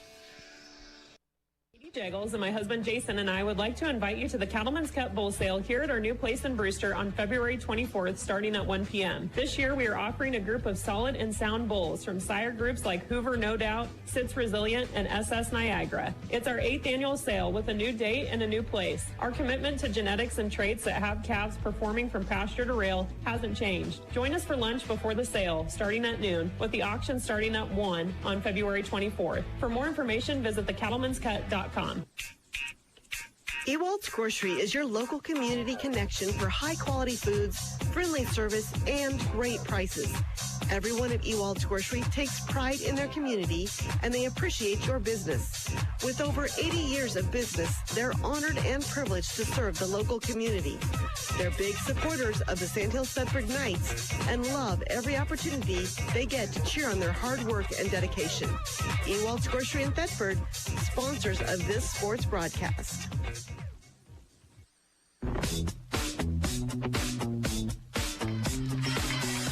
As we start the fourth quarter, we start with the turnover as Arthur County will give it back to Sandhill Thetford. Now the Knights facing some pressure as Jameson's able to possess the sky-high throw into the front court. Brannick, far side. Now top to Rasmussen. Weber outside the three-point line near side. Somehow fits it in there, and then we'll have a jump ball. I have no idea how Weber was able to get it into Hakey, but Arthur County is able to tie it up before any damage happens. Yeah, there were a lot of arms, hands, and fingers down there for sure. Rasmussen gets the inbounds pass up top from the elbows. Hakey underneath to Jamison, and she'll get it partially blocked, and Arthur County has it. Spangler up the floor. Will throw it ahead to Rutt. Rutt, far side corner. Now back to Spangler outside the three-point line. Near side to Johns. Johns pulls from deep. Got it. Three-point shot there by Johns, and able to close the gap just slightly for Arthur County. Kylie up the floor for the Knights. She'll cross the timeline facing defense from Spangler. Steps back, picks up her dribble. Over to Brannick. Brannick will have it partially tipped away, throws it out to Jamison, who somehow keeps her balance and keeps in bounds. Kylie loses the ball on the floor, and it's taken out of there by Johns. And then Kylie will pick up a foul, and correct me if I'm wrong, Jeremy, but that might be her fourth. That is her fourth, and just kind of got caught in a bad position there, trying to go for the ball. Johns was able to grab it, and she got her arm tangled up in there. And as Johns went up with it, as she should, her arm went with it, and that's a quick way to pick up your fourth. Go back to that third quarter, really felt like it was the cleanest basketball Arthur County had played so far this evening, but they still only evened themselves scoring-wise what they put in the second quarter. Trapped in the corner is Ulm. She has nowhere to go, but finally able to find a little space to Rutt. Now Spangler, far side, short jumper is good. Arthur County finally able to get something going here as Rasmussen brings it across half court. 5-0 scoring run to start the quarter. Weber outside the three-point line, far side. Tosses it to Rasmussen. Inside pass is tipped out of there by Rutt. Spangler with the left hand going down the floor. Facing some pressure, puts up the left hand, and it is good. Arthur County starting to close the gap, 34-26. Dale to Carly. Now Rasmussen, cross court to Weber. Weber looking inside. Nice bounce pass to Brannick, but she'll be fouled by Jalen Johns underneath. Well, I don't know how Taylor got that pass to go, but she put some side spin on that thing because she did not have the angle. She was just able to whip it down there real fast and somehow get it to go through. Arthur County seizing some momentum. They trail St. Hills Thedford 34-26. Timeout on the floor. Troy Sainer with Sainer Ranch and the Redwood Inn is proud to help sponsor this sports broadcast. Located right in the heart of the Sandhills, the Redwood Inn is a charming motel in Halsey, perfectly situated for your family vacation, weekend getaway, or just a short stay on your way through the Sandhills. With new ownership, they are excited to provide continued improvements. Check out their Facebook page. Proud to support the hard work of the Sandhills Thedford Knights, Sainer Ranch, and the Redwood Inn. It's midnight. Banking time. Really? Well, yeah. I just got back from watching my son play the sport he loves 2.5 hours away. My family's asleep, and I have a little bit of quiet. Need to look at and sign our loan renewal? Done. Need to deposit a check? On it. Need to transfer some money to my daughter in college? Taken care of. Nebraska State Bank has the ability to make sure I can do my banking when it fits my schedule. So yeah, midnight is banking time. My banking time. Nebraska State Bank, Broken Bow, Callaway, Merna. Member FDIC. Bring you back to action as Dale Hakey's shot was no good. Rebound to Arthur County. Trailing by 8, looking to close the gap even further. Emma Ulm to Johns. Johns with the drive down the middle of the lane. She'll be fouled, and Brannick, I believe, will pick up the foul. Arthur County will possess it on their own baseline. Well, St. Hills Thedford, you can say, well, they've gone cold, but they haven't really even gotten any shots up at the basket. And Arthur County is throwing it up at will. They outscored them 7-0 so far. Spangler pulls from deep. Got it! 3-point shot by J.C. Spangler, and it's a 5-point game. She's got 7 of their 10 points in the quarter. Taylor Weber, far side, looking for a gap. Can't find it. Off to Rasmussen, far side. Nice screen by Hakey. She'll be fouled, but can't get it to drop in. She'll head to the line for 2. Well, we've said it before. When your opposition is going on a little run, sometimes you just need an opportunity to take a deep breath out on the court. And the way to do that is get to the free throw line. Rasmussen, first one up, first one good. That's the third foul, by the way, on Emma Ohm. Handful of players facing 2, 3, or 4 fouls. As Rasmussen comes set, puts up the free throw, and it had so much spin, it went 3/4 of the way down and launched itself back up. Spangler right along the sideline. Cuts it back and will reset far side. Whitley Rutt pulls from deep, no good. Johns flies high for the board. Out to Spangler. Spangler, no good. But that's going to be a foul on, I believe, Vasa as she goes through the back of Carly Hakey. A couple of good shots there by Arthur County is maybe a little bit of a heat check from their team as St. Hills Sedford will inbound it. Lots of time to go here as Carly Hakey goes coast to coast. No one picks her up. She can't pay it off. Hakey with the rebound, and Dale pays off the rebound with another bucket. Emma Ohm up the floor for Arthur County. Cut off by Carly Hakey. Caught in the corner. Needing some help. Timeout. Arthur County. 4:34 to go here in the contest. St. Hills Thadford 37. Arthur County 29. The Grocery Cart is happy to sponsor this sports broadcast. Inside GK Wine and Spirits, the key word for us is variety. We have a large selection of Nebraska-made beers and a bunch of seltzer choices, too. There's a wine that will pair well with any meal. Our shelves are full with everything from sweet to dry. Did I mention awesome prices? For your good time or to wind down your day, shop GK Wine and Spirits inside the Grocery Cart in Broken Bow.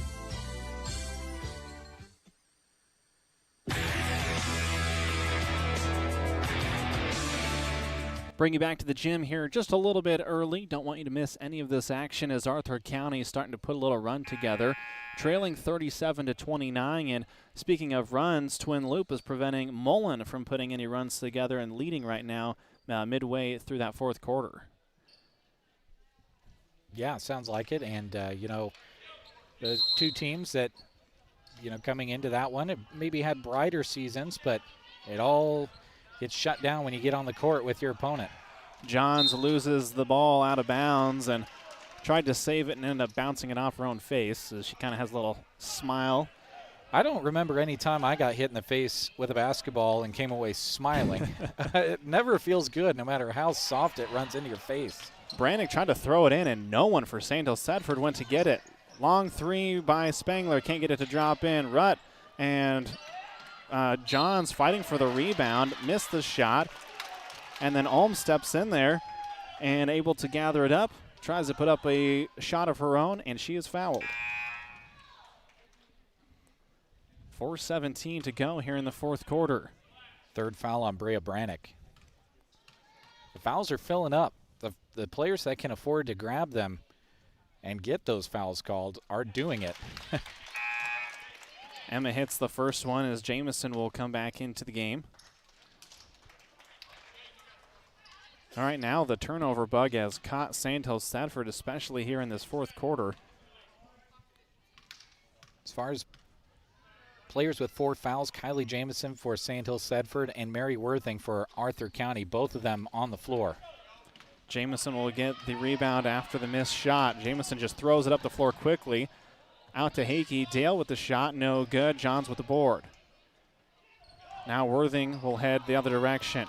She goes right at Carly Hakey. Kick out to Johns. Johns pulls from deep straight away, no good. Hakey with the rebound. Carly up the floor quickly on the near side. Throws it ahead to Dale, but it was just too much speed and too high for Dale to control. It's so hard to take momentum off of those passes when you're running full sprint like that, and you're throwing it up the court to someone else who's also at a full sprint. Ulm waits, gets it to Vasa. Catherine Vasa across the timeline, picks up her dribble. Now Delaney Ulm. Ulm picks up her dribble and just throws it right to Carly Hakey. Hakey wasn't able to see Dale streaking down the middle of the floor, so she'll throw it out to Jamison as Kylie now goes back over to Hakey. Well, and it's worth noting that the two players with 4 fouls each are guarding each other. We'll see how that ends. Brannick now back to Rasmussen. Rasmussen and Ohm one-on-one. Good defense by Ohm. She pokes it out of bounds. At least they're guarding each other on the far side of the court. I don't know if it's the same way the other direction. We'll see. Hakey gets the inbounds pass. Now Brannick on the baseline. Puts up the shot. No good. Rebound loose on the floor and taken out of there by Brannick. Picked up her dribble. Able to get it to Jamison, who carefully was across half. Worthing putting on some pressure. You wouldn't even know she had 4 fouls. No, that's what I was going to say. Olm is able to step in there and take it away. Emma going the other direction. Carly Hakey steps in front of her. Just too much power, but coming in behind was Lainey Olm. She had it ripped away by Rasmussen. Rasmussen up the floor. She'll throw it ahead to Dale Hakey. Dale somehow able to control it, and then she'll be fouled hard by Johns and probably will be at the free throw line. But I will say, good foul by Johns to make sure that Dale Hakey could not score that 2. And it was going to be a free, too. And if there's anyone on the court that's been able to go out there and make layups tonight, it's Dale. First free throw good. Of course, she's also made a free throw tonight, so not the first time she's been there. Second free throw to come for Dale Hakey. On the way, and it follows the first result. It is good. 9-point lead, St. Hills Thetford, 39-30. 2:40 to go here in the fourth quarter. Emma Olm up the floor. A spot in the semifinal of the MNAC awaits. Jamison takes it away from Lainey Olm. Jamison throws it ahead to herself, lays it up. It's good. 41-30. St. Hills Thetford trying to close the door. Arthur County trying to finish off the comeback, and Emma nearly dribbles that out of bounds. Caught in the corner. She has nowhere to go. Finally able to get it to Worthing. Worthing cross court to Lainey Olm. Lainey puts up the shot. Got it to go over the rim and good. Jamison in the backcourt, guarded by Worthing. Worthing got to be careful not to pick up her 5th. Staying aggressive, but got to keep the hands back. Jamison to Brannick. Now Hakey near side. Carly looking inside. We'll have a foul, and Dale's going to pick it up as she tries to push Johns out of the way. And it was just kind of a fight underneath. Dale just got on the wrong end of it. Well, if you're Arthur County, foot's got to go on the gas now. You're under 2 minutes. You're down 9 points. You've had your most successful scoring quarter so far. You just need one of those flurries like they had in the first part of the quarter to come back right now. They need it right away. 1:40 to go as it will go out of bounds. It was tough to see exactly who it went off of. It came up on the official so fast that he wasn't able to see who it went off of. They'll throw it in as somehow Johns is able to get the possession. And Coach Dynas not super pleased because Dale hit the floor after Johns kind of went through her, but nonetheless, Johns is able to earn herself a trip to the free throw line and probably the most important, able to score with the clock off. Well, and that's 5 on Kylie Jamison, too. She's your number 1 ball handler if you're the Knights. You've got 1:35 to grind through here, up 9. But I said it before, if the Knights have plenty of ball handlers out there, they're fully capable of controlling it for 1:35. First no good. Long rebound goes to Carly Hakey. Hakey might have got away with the travel, might have been fouled. Either way, the officials let it go, and she'll bring it across half court. Spangler guarding her closely as Worthing is on the floor. And unfortunately, she is down in a lot of pain. So we will have a stoppage momentarily as they tend to marry Worthing. We will take a timeout. We will come back with more after this. Definitely desire perfection on is our vehicles. You want something that gets you to where you're going comfortably while looking great. Whether storm damage, deer damage, or insurance claim, take your ride to Rod's Body and Paint Broken Bow. They're the collision specialist. You should call 308-872-5346. Offering over 42 years of experience, they'll get you back on the road quickly without sacrificing quality. From dings and dents to full replacement and auto glass repair. Rod's Body and Paint, West Highway 2, Broken Bow. Well, Worthing is able to come off the floor, was assisted as she holds her left leg and really didn't see exactly what happened. Johns was kind of walking away with a little bit of a limp herself, may have come into contact with each other. But we're back to action. Sandhill Sedford with it, 1:19 to go. Tehan now over to Rasmussen. Rasmussen to Tehan, but it's taken away by Johns. Johns up the floor, puts up the shot, no good. Ball loose on the floor, and coming away with it is Brannick. Brannick up the floor, has Hakey if she can lead her. Does, right to Dale. Dale up and good. What a throw ahead, and a great score by Dale Hakey. Under a minute to go here in the fourth quarter. Ulm trapped in the baseline, nowhere to go. Out to Johns. Johns far side. Wrap around to Vasa. Now back to Johns. Ahead of the three-point line, that's a long two. Brannick receives the inbounds pass. 35 seconds to go. Time running out for Arthur County, trailing by 9. Now Hakey, far side. Vasa guarding her. Able to create some space. 27, still not close enough to get a 5 count. Vasa closes the distance. Now creates space, no 5 count. Now it restarts. Hakey creates another piece of space. She has held onto the ball for 15 seconds. Vasa right in her face.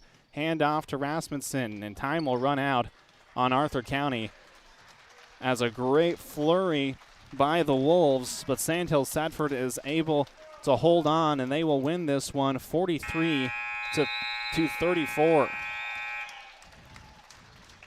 Great job by both squads and a great quarterfinal, and obviously hope for the best for Worthing with that injury as Sandhill Sedford moves on to the semifinal of the girls' MNAC tournament.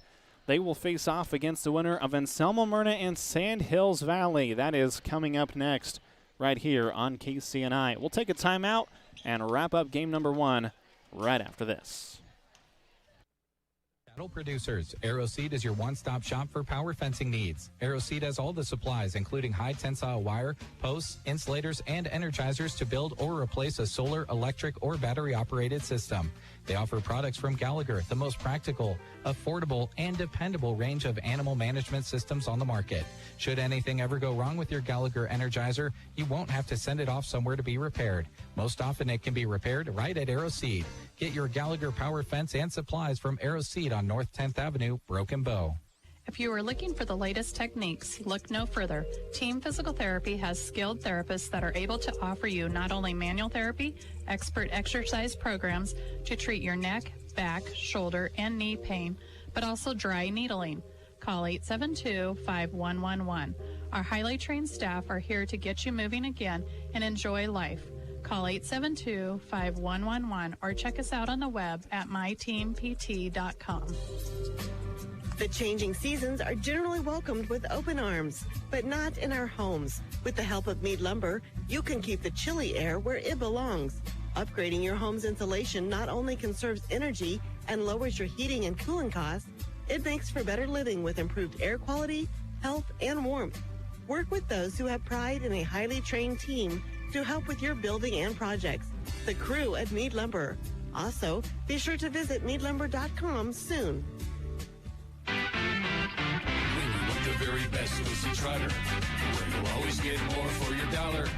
We're your little friendly store, and we're right next door. That's what we're here for. Go see Trotter. Trotter Service is your #1 partner in keeping your operation running smoothly. Whether you need a new battery, brakes, an alignment, or any other repair, they have a specialist that'll get it done right. Can't get away from the farm or ranch? They offer bulk oil and fuel delivery and on-the-farm tire truck service too. Proud to work with the farmers and ranchers of the area. Trotter's Tire Pros. West Highway 2, Broken Bow.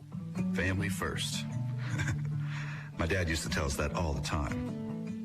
But family first wasn't just something he'd say to us. It was how he lived every day of his life. And it's how I try to live mine too. At Shelter Insurance, our agents are dedicated to helping provide personalized auto, home, and life protection that puts your family first. For a free insurance protection review, contact Shelter Insurance Agent Brent Custer at 872-5105. New Year resolutions. Maybe you want to hit the snooze button less, or maybe you want to pick up a new hobby. Maybe you want more space for your family. That's where Custer Federal State Bank can help. Ask them about the options out there for mortgages or construction loans. The new year might just be the opportunity you've been waiting for. Happy New Year from Custer Federal State Bank. Member FDIC, Equal Housing Lender.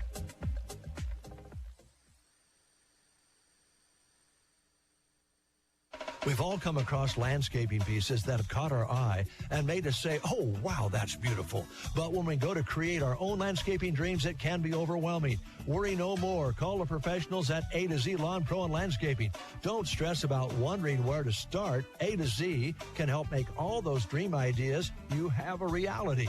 They're excited to do the dirty work on your lawn space so you don't have to. Professional edging, sod, retaining walls, rock beds, and more. Call A to Z at 872-5182.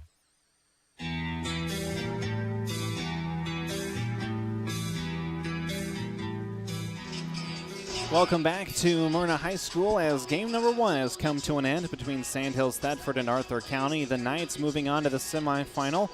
They win it against Arthur County 43-34. And here's Jeremy with your final game stats. All right, we'll take a look at Arthur County first. 34 points on the evening. Had a great second half scoring the ball, more specifically the fourth quarter. The only quarter where they outscored Sandhills Thetford.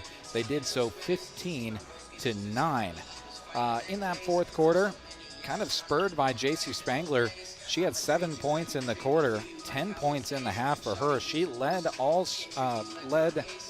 scorers with 14 points on the night, much of it in that fourth quarter, half of her points coming in the period. 14 points for J.C. Spangler, 7 points for Jaden John, who scored all 5 of her 7 points in the fourth quarter. 4 points put in by Catherine Vasa, 5 points for Whitley Rutt, and then 2 points apiece for Emma Ohm as well as Laney Ohm.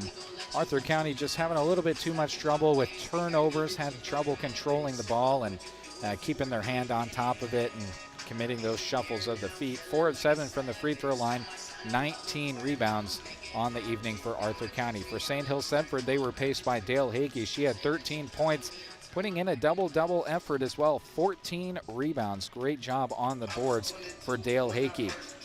Other scores for Sandhills Thetford, Tenley Rasmussen with 7, 6 for Carly Hakey, 5 for Bria Brannick as well as Kylie Jameson. 3 points for Anna Clark, 2 points for Taylor Weber as well as Charles E. Tehan to round out the scoring for Sandhills Thetford. They were 75% from the free throw line. 14 of their 43 points came from the charity stripe. They also dominated the boards, 33 rebounds to Arthur County's 19. So again, your leading scorers, 14 points for J.C. Spangler for the Wolves, as well as 7 points for Jaden Johns. For Sandhills Thetford, leading scorers, Dale Hakey with 13, also pulled down 14 rebounds, definitely worth mentioning there. Tenley Rasmussen with 7 for the Knights. Again, your final score, Sandhills Thetford 43, Arthur County 34. And we'll have that Sandhills Thetford semifinal right here on our video stream, but it will also be covered on our sister station KBBN on Thursday. The scheduled start time for that one is 7:30. Obviously, with it being the final game in the evening, could be a little bit later. But what we do know is they will take on the winner of the game that is about ready to start. That will be Anselmo Merna and Sandhills Valley. Anselmo Merna, the 1 seed. Sandhills Valley having to play in the opening round game against Cody Kilgore and getting the 48-30 victory there. These two teams will face off in just about 15 minutes. But before we head and talk about them, we want to thank all of our sponsors making our previous game possible with Sandhills Thetford and Arthur County. They include Consolidated, Beatty and Broken Bow, Western Nebraska Bank in Thetford, Midwest Partitions, the Cattleman's Cut, Ewald's Grocery, and Redwood Inn and the Sainer Ranch. A big thank you to them, as well as all of the video sponsors who you've been seeing scroll across your screen throughout this contest. And we've got a whole new set of them coming up for Anselmo Merna and Sandhills Valley. We'll find out who they are right after this. Consolidated Companies is a proud sponsor of our student athletes. Everyone wants to get to the events and cheer on their students, but sometimes you just can't. Keeping up to date on all the local sports is hard to do, but Consolidated Superfast Broadband can change that. Find all the latest information on local school and broadcast channel web pages, along with news and weather. For more information, call Consolidated at 1-800-742-7464. Plus, look for them now on Facebook, facebook.com/Consolidated Companies. Join the team at BD. They're proud to offer you competitive wages, a team environment, and day one benefits. Some include health, life, dental, tuition reimbursement, and more, to name a few. A new sign-on bonus is going on right now, too, of $1,000. You'll receive $250 after 30 days, another $250 after 6 months, and after 1 year, $500 more dollars. Apply online today at bd.com/careers or attend open interviews the first or third Wednesday each month in Broken Bow.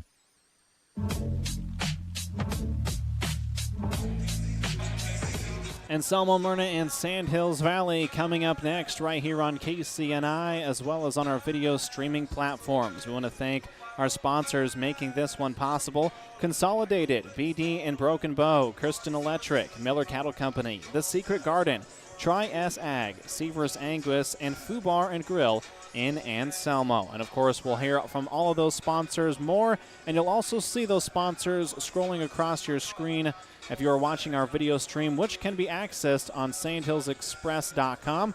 You can also go to Facebook, which is Sand Hills Express, and Twitter, which is at KBBN Sports, as well as YouTube, KCNI KBBN. We'll take another break. I'll hand it over to Jeremy, and we'll get ready for game number 2. Anselmo, Merna, Sandhills Valley coming up next here on KCNI. Electricity. We use it every single day. Kristen Electric is ready to help you with your electric projects and underground farm remodels and new construction. If it needs electricity, Kristen Electric can get it there. Call 308-258-4164. They'll figure out a plan to get you on the way to having reliable electricity. For underground, farm, remodels, and new construction. Proud to support the Anselmo Merna Coyotes by sponsoring this broadcast. Kristen Electric. Brandon and Barb Miller with Miller Cattle Company are proud Anselmo Merna Coyote supporters. For years, Miller Cattle Company has been selecting top genetics and developing heifers for longevity. And this year, they'll have another excellent offering of AI-sired and naturally sired Red Angus and Black Angus bred heifers. Contact them in Merna. Proud supporters of the Anselmo Merna Coyotes and this broadcast. Brandon and Barb Miller with the Miller Cattle Company of Merna. Some secrets just can't be kept. At The Secret Garden, their store is filled with unique gifts, handmade crafts and antiques, cards, candies, candles, and much more. They now carry Day Spring devotions as well. Open the first and third Friday and Saturday of each month. Galatians 6, verse 9. Let us not become weary in doing good, for at the proper time we will reap a harvest if we do not give up. The Secret Garden, outside of Merna, proud to help sponsor this broadcast of the Anselmo Merna Coyotes. This is for the Anselmo Merna community members and alumni.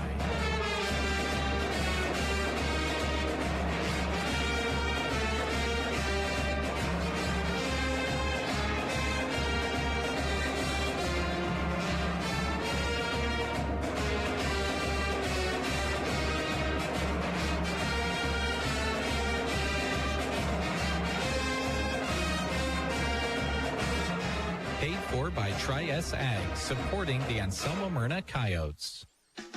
Seavers Angus, Ty, Tabby, Tate, and Tilden Seavers wish the Anselmo Merna student athletes and coaches the best during this sports season. They'll be cheering on the Coyotes.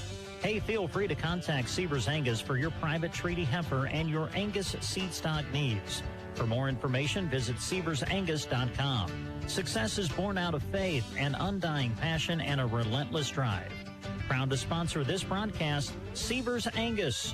Go Coyotes. Stomach rumbling? If you're in the Anselmo area, you're in luck. If not, turn toward Foo Bar and Grill in Anselmo. There's always something cooking, and specials change almost every day. Be sure to keep up with them on Facebook to see what specials are ahead and what's hitting the grill. Reserve ahead by messaging them on Facebook or call 749-2552. Enjoy the broadcast. Brought to you in part by Foo Bar and Grill in Anselmo.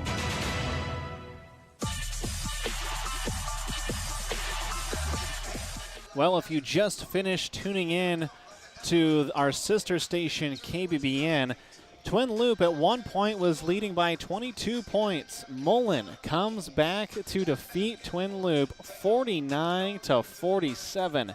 A barn burner over in Arnold. So Mullen advances to the semifinals of the MNAC. They will take on the winner of South Loop and Hyannis. That game coming up over on our sister station. And, of course, Sandhills set for the second of four teams that will make it into the semifinals for the girls, able to hold off Arthur County 43-34. Well, our next contest features the home team, the Anselmo Merna Coyotes. They'll be taking on Sandhills Valley, who got past Cody Kilgore on Saturday, 48-30. These two teams will be facing off here on Anselmo Merna's home court, and we look forward to having the action for you here on KCNI. Don't forget, you can share the stream, which is currently available on Facebook as well as YouTube. Honestly, the two best places to view the game. And don't forget, we will have the semifinals, third place consolation, and championship games for you on Thursday and Saturday on KBBN, as well as our video stream. We'll be there. We'll be covering it because it's conference time this week here in Central Nebraska, and we look forward to it. We've got your next contest coming up right here on KCNI and Anselmo Merna, and the Mavericks of Sandhills Valley on the way. Banking time. Really? Well, yeah. I just got back from watching my son play the sport he loves 2.5 hours away. My family's asleep, and I have a little bit of quiet. Need to look at and sign our loan renewal? Done. Need to deposit a check? On it. Need to transfer some money to my daughter in college? Taken care of. Nebraska State Bank has the ability to make sure I can do my banking when it fits my schedule. So yeah, midnight is banking time. My banking time. Nebraska State Bank, Broken Bow, Callaway, Merna. Member FDIC. The Grocery Cart Rewards Program is a great way for you to save on items in the aisles and on gas for your car. Every month we feature new products you can purchase with points you earn from shopping at the Grocery Cart, or use your points at Casey's and Broken Bow to fill up with a discount. Signing up is easy. Just ask them at the Grocery Cart. Scan your card and earn those free groceries. It's easy as that at Grocery Cart and Broken Bow. One thing we definitely desire perfection on is our vehicles. You want something that gets you to where you're going comfortably while looking great. Whether storm damage, deer damage, or insurance claim, take your ride to Rod's Body and Paint Broken Bow. They're the collision specialist. You should call 308-872-5346. Offering over 42 years of experience, they'll get you back on the road quickly without sacrificing quality. From dings and dents to full replacement and auto glass repair. Rod's Body and Paint, West Highway 2, Broken Bow. Ag producers, if you are looking to save money and secure spring seed, AeroSeed is offering early booking and early pay discounts on alfalfa, summer annual forages, and more. Order your alfalfa by February 10th and save 5%. Pay for it at that time and you will save an additional 6%. Save even more with quantity discounts. Order your AeroSeed forages by February 10th and save 5%. Discounts also available on oats, other small grains, and peas too. See your local AeroSeed dealer or visit aeroseed.com to see how you can save money on your spring seed needs. If you're looking for the full package, look no further. Team Physical Therapy is pleased to be able to offer you not only physical therapy, but now occupational therapy and speech therapy. Call 872-5111. Together empowering able movement. Team Physical Therapy can help you in all your therapy needs, from babies to the older adult. Call 872-5111. We offer one-on-one therapy with the rehab specialist. Call 872-5111 or check us out on the web at myteampt.com. Ready or not, here comes the chilly season. Are you already noticing some cold drafts coming into your home, chilling the air? Don't make your heating system work harder than it needs to. Talk to Meade Lumber in Broken Bow about insulation solutions to keep the cold where it belongs, outside. The helpful staff at Meade Lumber in Broken Bow can offer solutions that will save you money when the weather gets chilly. Talk to them today, East Highway 2, Broken Bow, Nebraska. Welcome back to Anselmo Merna High School as we get closer to this contest between Sand Hills Valley and the hosts, Anselmo Merna, the girls, the #1 overall seed in the girls bracket. And I'm Jeremy Scheidt, by the way. Just kind of hop back in here. Went out and did some running around, doing some pregame business here in the Anselmo Merna gym, and we're about 4 minutes and 15 seconds away from the tip-off of this one. Everything kind of playing its way out, Gavin, through the boys and the girls brackets in both Southwest Conference and MNAC Conference. It's just kind of that sweet spot time of the year where these teams are really kind of finding out what they're made of. You know, if they haven't figured it out already, this is a pretty darn good time to do so. Yeah, and we've already seen some of that happen over the last couple of days. Yesterday, really was able to see Mullen obviously kind of dominate over top of Arthur County, but then a great contest between Anselmo Merna and South Loop, one that went right down to the wire, really, even though the score may not quite reflect that. It really was down to the last couple of minutes. And, of course, what we just saw, a great run. St. Hills Thetford able to put a nice little lead together and then kind of falter. Arthur County put together a great run. They were able to kind of stop that run, and that's the type of things you're going to have to do here in the tournament as well as in the postseason as the regular season starts to come to a close. As there's going to be times where you're going to be faced with some adversity, and you're going to have to put together some big runs. And, you know, Mullen's a great example of that, able to come back against Twin Loop to get that victory. So it's, you know, Christmas time sure might be the best time of the year, but to be in all honesty, when it comes to basketball, it hits conference time and postseason. This really is the best time of the year. Well, and if you're not ready for it, it's going to show up either way, and you've got to make yourself ready for it because it's all downhill from here. You're just cruising, and you know, some teams are going to put their foot on cruise control and just know and like the place that they're in, and other teams are kind of scrambling to figure a few things out. You know, hopefully you get to conference time and you're feeling pretty confident about your offensive and defensive game, but you know, you still got some time after that. I mentioned it in the last broadcast, but I'm just a big fan of the way that things play out in the state of Nebraska. If you get players back from injury or sickness or anything like that, you start late on the season and don't have a win, you can run the gamut and go all the way. I think it was only a few years ago.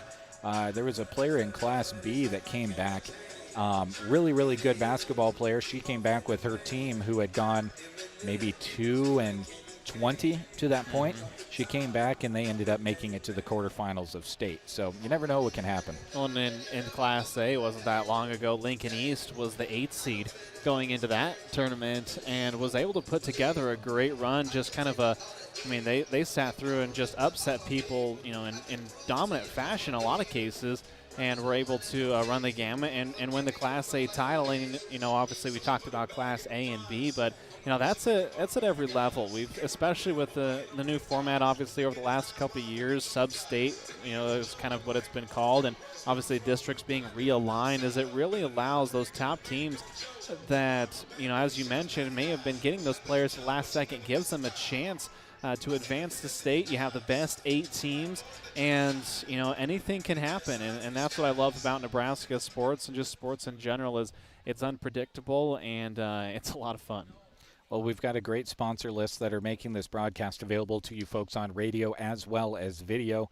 And as we're under a minute to go here, they're going to start introducing the starting lineups for those in attendance. Pretty good crowd on hand. You know, not as packed over on the far side of the court, but, you know, most people can all fit over here on the near side of the court as well as they would hope to. So should be a really good, fun game. And it's our second game of 2, by the way, if you're just tuning in with us. Earlier on this evening, Sand Hills Thetford got the victory in their contest over Arthur County. Now we go into the second game, which is between Anselmo Merna and Sand Hills Valley. We'll start by looking at the starting lineups for Sand Hills Valley. Number 4 is senior Keely Florea. She is a senior, 5'4". a sophomore, number 11, Arena Fetty, 5'10". Another senior in the starting lineup is Megan Amos. She is 5'5", wearing number 20 this evening. Jalen Fowler getting the start at sophomore, 5'8", and Sadie Dimmitt is a senior, standing 5'11". Now the starting lineup for the Anselmo Merna Coyotes. Rayleigh Downing is a senior, 5'4", getting the start. Hadley Safranek in the starting lineup, a senior, standing 5'8". Shaylin Safranek is a junior, standing 5'11". Jade Chandler will be playing outside, inside, and she'll be dribbling the basketball around. She's a senior, standing 5'11". And your fifth starter, I thought I marked down, but I didn't glance it enough. Okay, let's see here. They're going to announce another.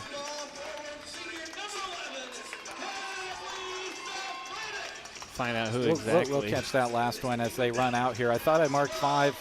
Okay, there's the fifth starter, Macy Miller, in the starting lineup, a senior for Anselmo Merna. So 4 seniors and a junior in the starting lineup for Anselmo Merna, and that's the number one thing that Anselmo Merna can really hang their hat on this year, Gavin, is they've got a lot of senior and upperclassmen leadership.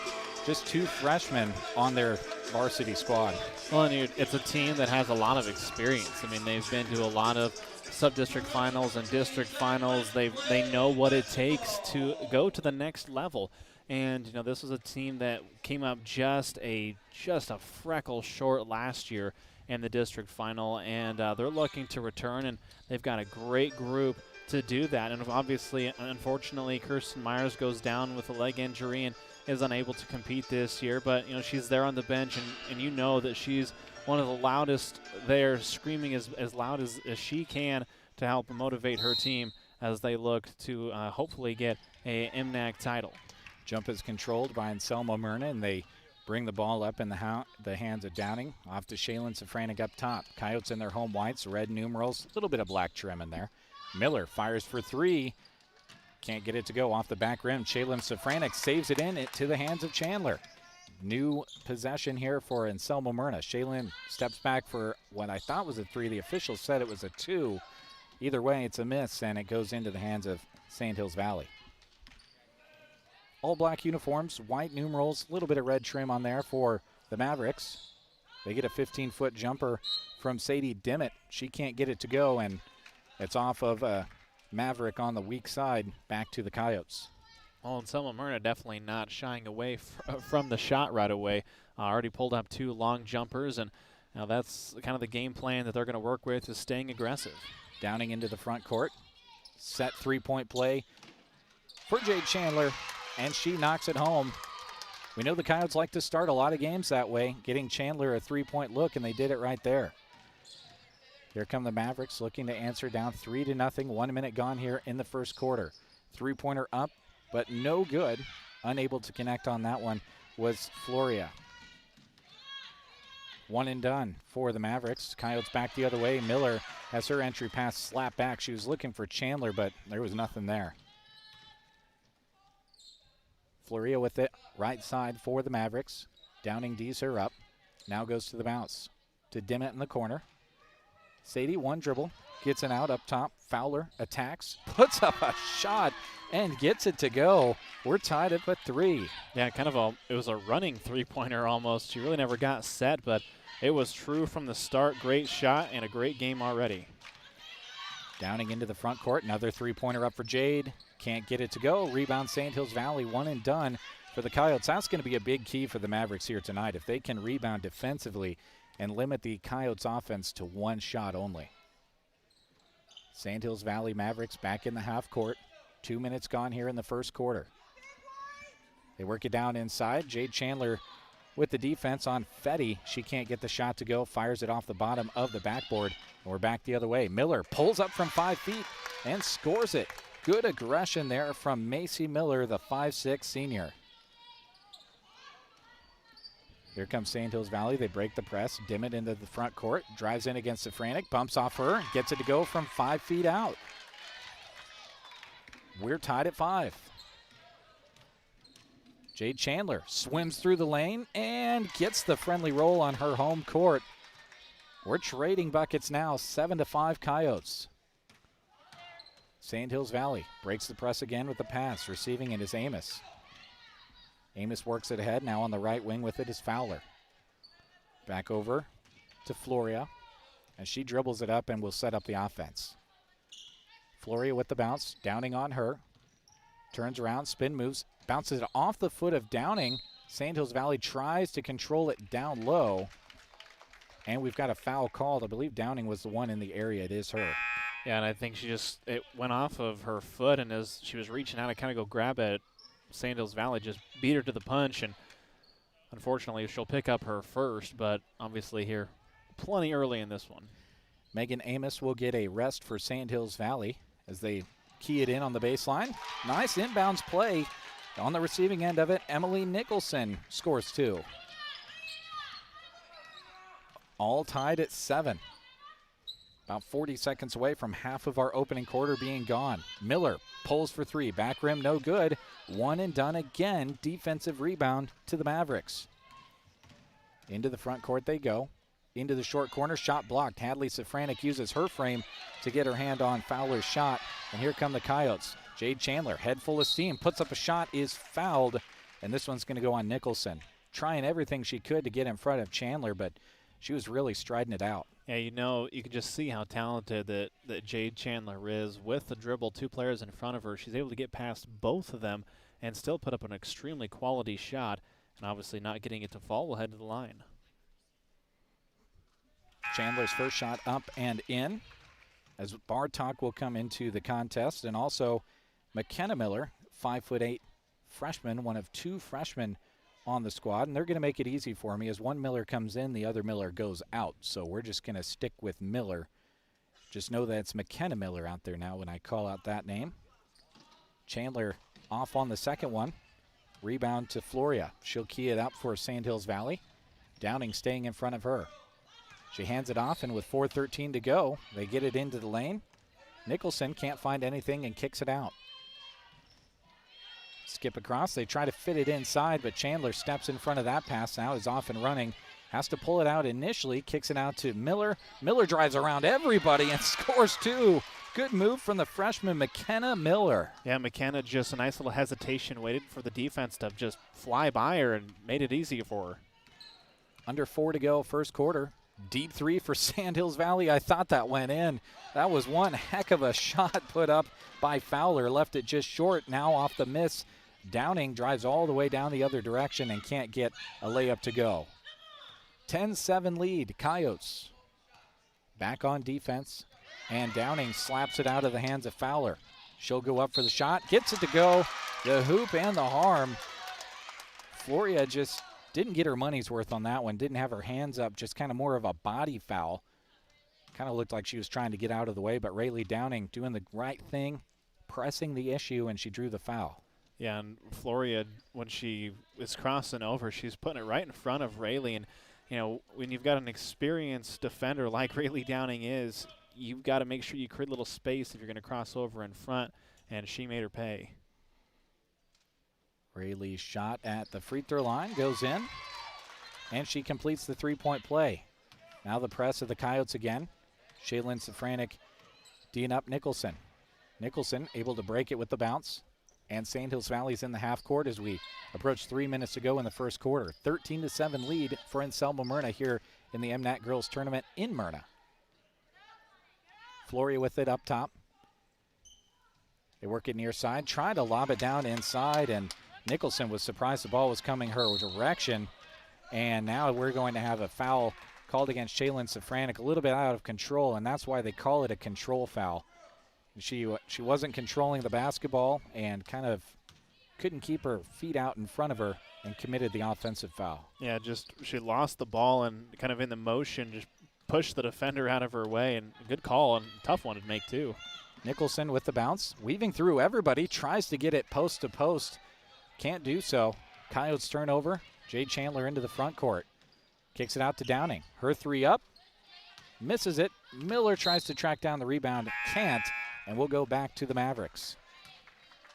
Definitely taking some quality shots. Nice in and out movement.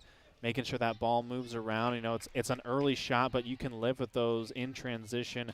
Jade driving it deep and then able to just drop that out to Rayleigh.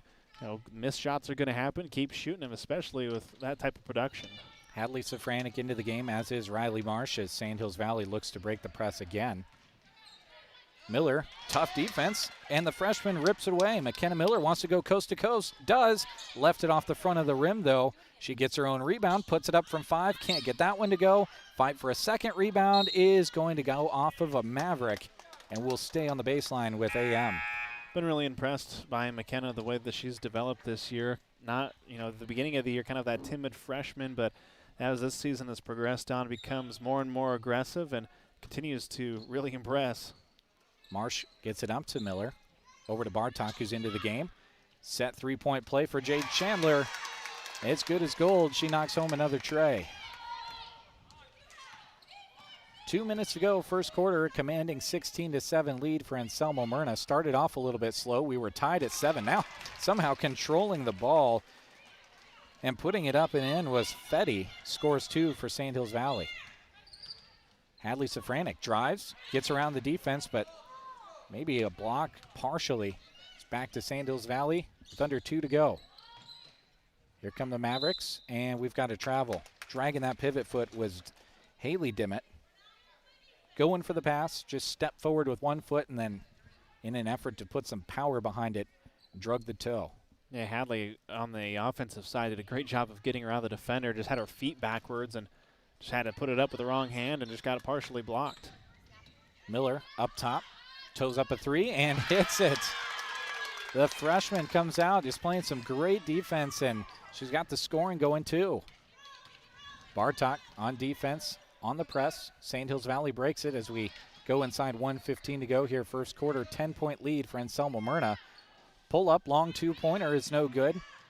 One and done for Sandhills Valley, and now the Coyotes throw it away. Miller throws it into the hands of a defender. Putting the shot up on the follow was Emily Nicholson. Can't get it to go, but she'll go to the line.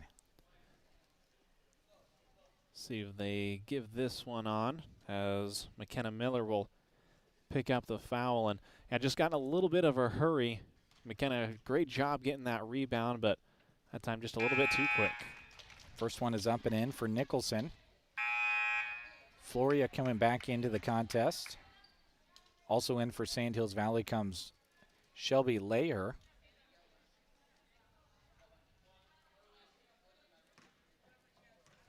So for Anselmo Merna, it's Hadley Safranek, Jade Chandler, Marsh,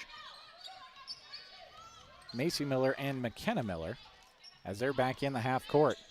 19-11, Anselmo Merna in the half court. Marsh keys up for it with her heels on the three-point line, can't get it to go. Here come the Mavericks. Floria with it in her hands. 45 seconds to go, first quarter. 8-point lead for Anselmo Merna. Sandhills Valley would really love to get a shot in here. Dimmitt with the drive. Might have walked with it and did. Now the whistle comes. Sadie just a little bit ahead of herself, knew what she wanted to do, just couldn't stop the feet from moving. And that's kind of been the story for both Sandhills Valley here early and also for Arthur County in the last game, is just no jump stops, a lot of running and throwing, and that created a lot of turnovers and a lot of travels. Marsh with it, far side, off to Safranek in the corner. Back up top to Macy Miller. Now McKenna Miller, back to Macy, a little give and go between the sisters. Kick out, Hadley Safranek's 3, no good. Rebound pulled out of there by Nicholson. Off to Floria, and now still an 8-point deficit for the Mavericks. Back in the half court. Work it into Nicholson, tries to get it out to Floria. She tracks it down, puts up the runner from the free throw line, can't get it to go. Inside position for Sandhills Valley's Arena Fetty, and she puts in 2 points to cut it to within 6 as we head to the second quarter. Anselmo Merna 19, Sandhills Valley 13. Back after this with the second quarter on KCNI Pure Country and our video streaming platforms. At Trotter Service, every oil change comes with a multi-point inspection. As a Tire Pro store, they bring customers only the best brands of wheels and tires at the best prices anywhere, and have computer balancing and alignment too. They service semis and provide bulk fuel and propane delivery as well. At Trotter Service, your hometown automotive repair and tire store. Friendly service every time. Quality is what you'll find where your neighbors and your friends go see Trotter.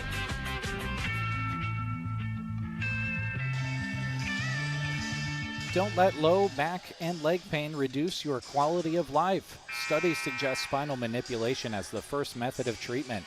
If you're having pain, call Dr. Chad Hackle with Backbone of Healthcare at 872-2171 or visit them Monday through Friday on South 9th Avenue in Broken Bow.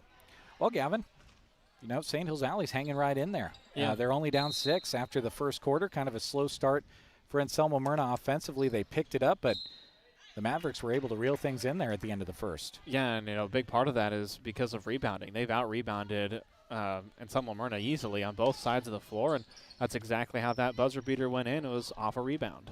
Mavericks in the half court. Coyotes D them up. Floria with it up top. Kicks it over to the far side wing. And now, almost got it back, but it goes off of her face. Downing picks it off, running the floor and knocking it away with St. Hills Valley, but the Coyotes are able to control it. 3 from Chandler, in and out. Rebound tracked down by Safranek. Back into Chandler, lays it up, can't get it to go. Fight for another rebound, pulled out of there by Macy Miller, and Downing controls it again. Just as I was saying, and Anselmo Merna getting out-rebounded, they go on a quick run. Chandler, now they're up on that one. Same three-point look she had and knocked home earlier on in this contest. St. Hills Valley defends it well. Now Safranek inside, kicks it out. Macy Miller, shot fake, drives in. Dimmitt slaps it back to her, and the Coyotes able to track it down again. Hadley Safranek pressing the issue. That's a good senior move right there by Hadley Safranek. Knew that the defense was right there, leaned in against Fowler, and drew the foul. Yeah, and just a really good job by Anselmo Merna being more scrappy here in this second quarter just to start, you know, only 55 seconds in. Hadley's first shot up, and she gets all nylon to make it 20 for AM.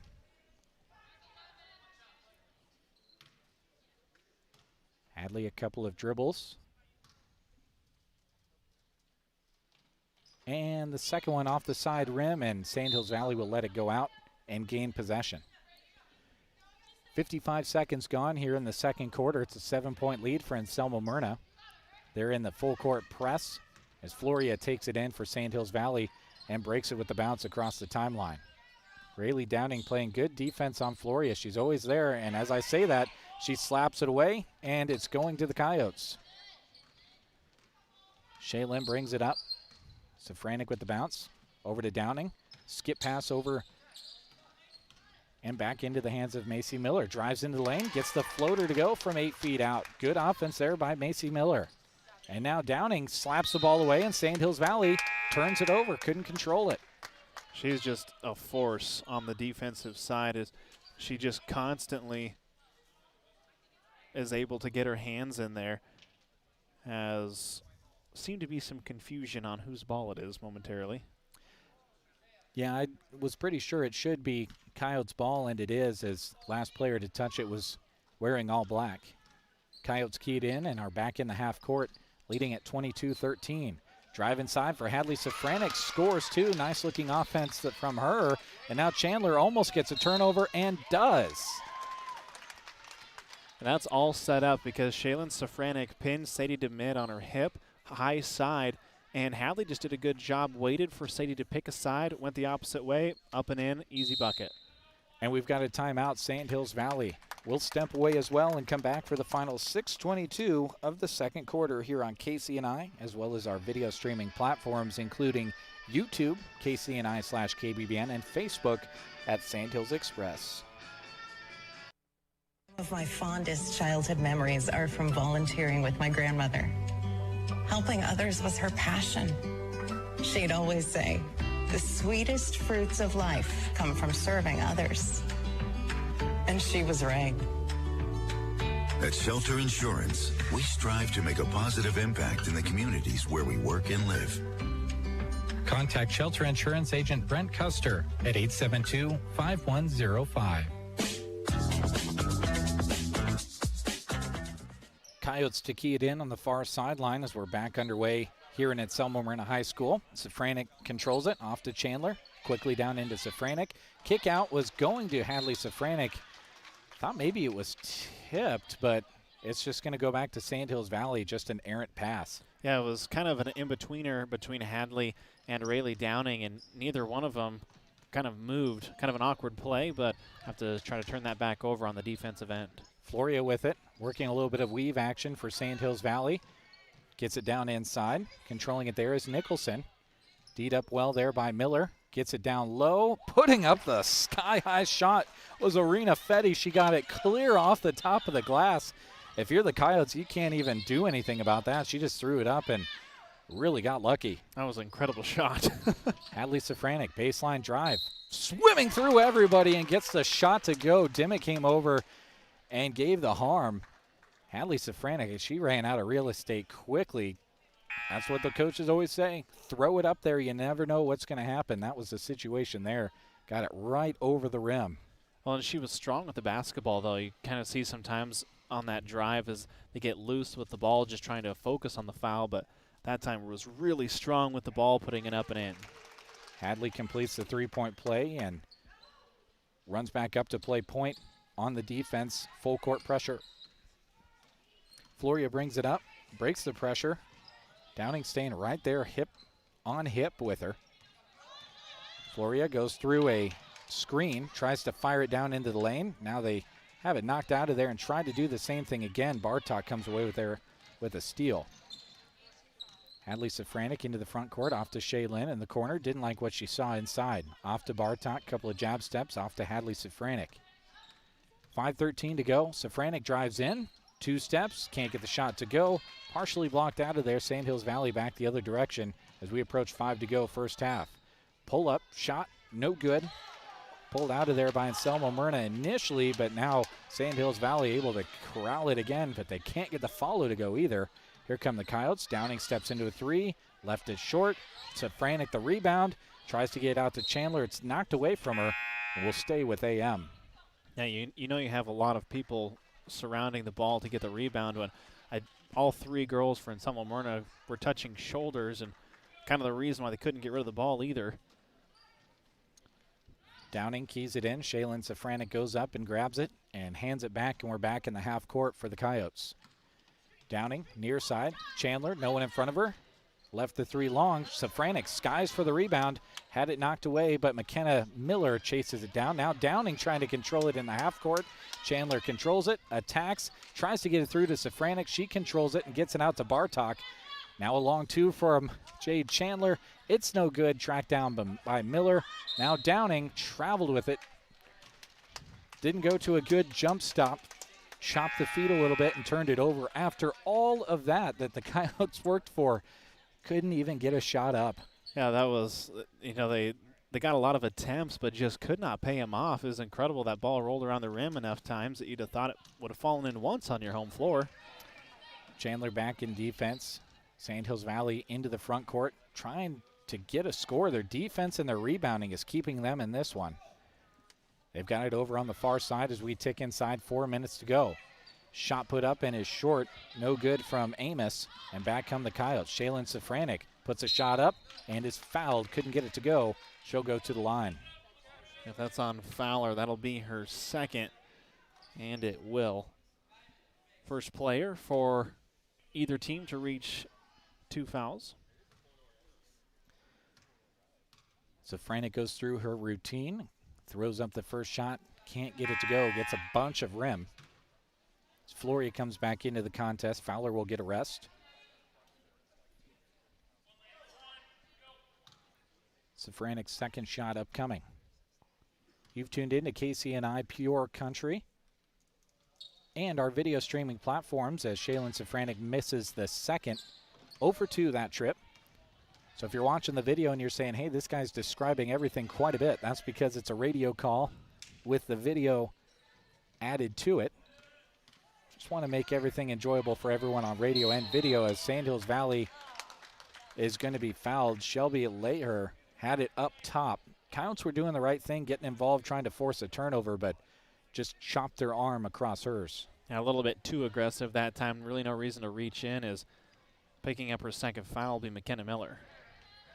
Floria to key it in, and we've got a 5-second call. Rayleigh Downing right there in front of her, and her teammates were backing her up well inside the 3-point line. Nowhere for the Mavericks to go. Chandler brings it up for the Coyotes, off to Downing. Lob into Safranek. She's fouled, and if she's not fouled, she's probably laying that one up and in. Good foul for Sand Hills Valley to prevent the lay-in, but amazing offense from the Coyotes right into their offensive set. That's the second time that I've seen Rayleigh, when she gets the ball, it's barely in her hands for a second. I mean, she basically passes it with her fingertips. So Franek gets this one to go. Second one upcoming as Dimmitt comes back in. Getting a rest will be Emily Nicholson for Sand Hills Valley.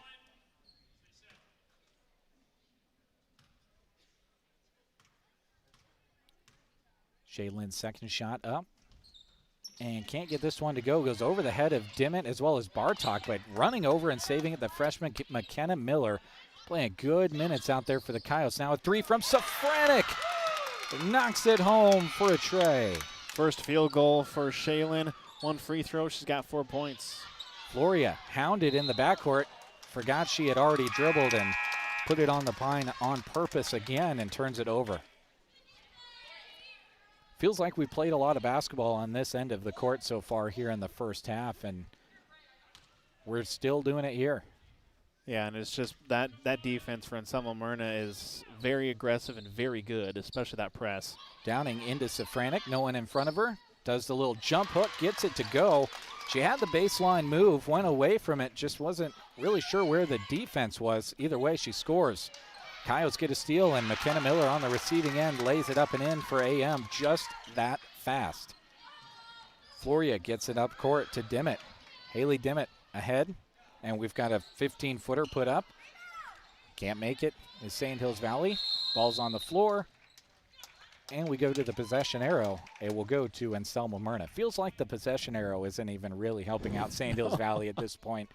It's been a while since we've had a tie-up, but feels like every time we do, and Sand Hills Valley is trying to catch a little bit of momentum, it goes back to AM. This is a 19-13 game at the end of the first quarter, and it's nearly a 20-point game. Safranek gets a look at a layup, can't get it to go. Dimmitt the rebound. Here come the Mavericks. Bringing it up is Fowler. Fowler, crossover in the lane, throws it out. Nobody's there. Floria saves it, but into the hands of Downing. Rayleigh into the front court, off to Safranek. Good control, lays it up and in. That's so hard to do when you're at full speed to catch it and go right into a layup, but she does it well. Now Downing diving on the floor, trying to save that one. Almost got the turnover from Haley Dimmitt, but it will stay with Sand Hills Valley. She might have a small raspberry because there's a lot of screeching. Ball tipped out of there. McKenna Miller comes away with it, lays it up, and scores it for Anselmo Merna, who are running away with this one all of a sudden, up 39-15. 2:01 to go in the first half. Timeout on the floor. Thank you to 4 County Heating and Air. Owners Brian Hogg and Austin Cox serve the area with a combined 20 years of experience in the HVAC industry. They provide free estimates and 24-hour service. They'll be there for you when the cold weather hits, and when that warm weather comes, eventually they'll be there for you too. Call 4 County Heating and Air in Broken Bow, 872-2258. Thank you to them for being a great sponsor of tonight's action on the radio and on video stream for you too. 20-2 run. That is what Anselmo Merna has put together to start this quarter. And, you know, that's the type of pressure. And it's funny that you have a type of full court press that Anselmo Merna has, and right down the road, that's what's Broken Bow's known for as well, is that full court press. And it just, you just drown almost. They just turn you over and can score so fast. It'll be a 5-point game and then a 25-point game the next time you blink. And that's exactly what Anselmo Merna is doing. And that's what they've done to teams all year long. It's the reason why they're ranked in the Omaha World Herald. Well, obviously, you know the runs don't come without the points scored on the end, but you certainly make it a lot easier on yourself when you play tenacious defense, and they have. Sand Hills Valley back out of the timeout. Nicholson with it up top. Hands it off to Fowler. Fowler, left to right, lost the ball initially, tries to throw it in, and throws it out back to the Coyotes.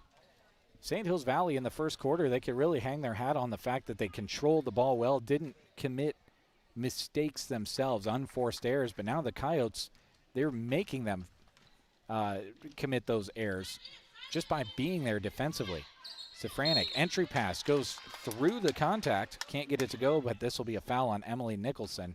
Got caught with her arms down. Yeah, that'll be her third, and really she was in great position, hands up and everything, and at the last second, as soon as she dropped those down, you know, Shaylin, she's seasoned. She knows what she's doing, right through those hands and earns herself a trip to the free throw line.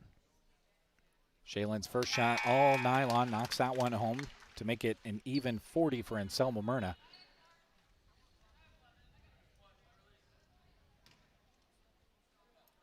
Shaylin receives the ball, will shoot another one up.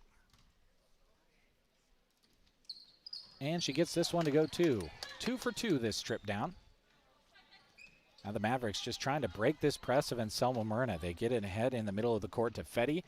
She gets it ahead. They try to get to Dimmitt on the opposite block, but it's knocked away by Safranek. Can't control it initially, now gets it off to Marsh. Riley Marsh ahead. Kicks it out. McKenna Miller drives in. The freshman hangs from 5. Can't get it to go. Rebound Jade Chandler. She can't get the follow to go. Rebound into the hands of Fetty. 1:10 to go here, first half. Shot put up from about 15 feet. No good for Fowler. One and done as the Coyotes pull it down. Marsh with it. Skip pass. McKenna Miller fake the 3. Drives. Nice pass over to Jade Chandler, who lays it up and in.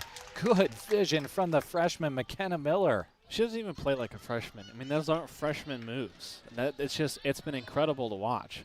Dimmitt on the receiving end of the pass, and she scores it to answer. Under 40 seconds to go, 43-17, and Anselmo Merna leading Sand Hills Valley. Shaylin off to Chandler. Jade off to Hadley Safranek. The drive, puts it up, and gets it to go. It seems like Anselmo Merna really throwing the ball into the ocean at this point, but that helps when a majority of your shots that you're taking are layups, and now McKenna Miller, frustrated with herself, commits a silly foul about 60 feet away from the basket.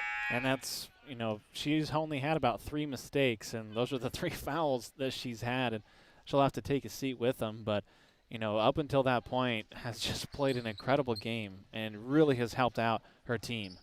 Floria into the front court, off to Sadie Dimmitt. Dimmitt controls it up top.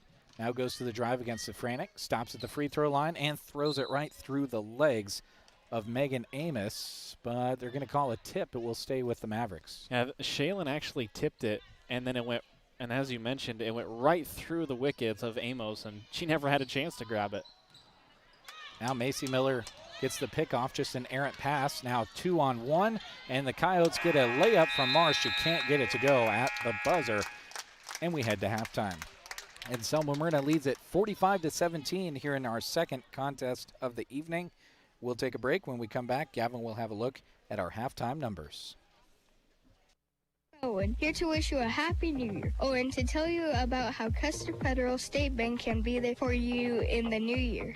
New year, new home on your mind? Whether you have your eye on something already standing or you want to build, ask Custer Federal any questions you might have about how mortgages or construction loans. Trust me, a conversation with them is far easier than a Google search. Happy New Year from Custer Federal State Bank. Member FDIC, Equal Housing Lender. Days off for rest and relaxation. They don't come often, but boy, oh boy, do we love them when we get them. Don't push your lazy boy kick back, feet up, eyes closed, comfy pants on time to the side. Let A to Z Lawn Pro and Landscaping do your dirty work. They install and repair sprinkler systems, offer aerating, power raking, and tree stump grinding. Plus, don't forget their 5-step fertilizer program. Write down those dreams you have of your dream landscaping. They'll help make it a reality. A to Z Lawn Pro and Landscaping, doing the dirty work on your lawn space so you don't have to. Septic emergencies are right up there on the list of worst emergencies to have. Absolutely. The next time you're facing one, give Squires Septic Service a call. 870-0717. He's ready to take your call 24 hours a day. Absolutely. His sewer camera can find problems fast to save you money. Plus, he can clear drains with Roto-Rooter or Jetter. Oh, and Gary has Porta units, too. Squires Septic Service of Merna. 870-0717. Don't wait to call until it's too late. Absolutely not. Agland ATV would like to acknowledge all the local athletes and coaches from our area. We are proud of the athletes for the sportsmanship, hard work, and dedication that they put into each season. Agland ATV knows all about working hard and playing hard, just like a Polaris. Best of luck to all the local teams from Agland ATV, West Highway 2, Broken Bow. ATVs can be hazardous to operate. Polaris adult models are for riders age 16 and older. Always wear a helmet and be sure to take a training course. Polaris machines are not intended for on-road use. As you head out the door to support your favorite team and athlete, don't forget to take Bruning Bank with you. With our free mobile banking app, you can handle your daily banking needs from anywhere, even the bleachers. Check your balance, monitor transactions, deposit checks, and send and receive funds to family and friends with Zelle. Learn more at BruningBank.com. Bruning Bank is a proud sponsor of area athletics and wishes all students a safe and successful season. Bruning Bank, member FDIC. Sargent Irrigation may be known worldwide, but their roots are right here in central Nebraska, something they are very proud of. They hire right here in the heartland and know their success is due to those quality employees. As a way of showing support for the community, Sargent Irrigation sponsors high school sports broadcasts, so those unable to attend can follow the action. Enjoy the broadcast, sponsored in part by Sargent Irrigation in Broken Bow. Consolidated Companies is a proud sponsor of our student athletes. Everyone wants to get to the events and cheer on their students, but sometimes you just can't. Keeping up to date on all the local sports is hard to do, but Consolidated Superfast Broadband can change that. Find all the latest information on local school and broadcast channel web pages, along with news and weather. For more information, call Consolidated at 1-800-742-7464. Plus, look for them now on Facebook, facebook.com/Consolidated Companies.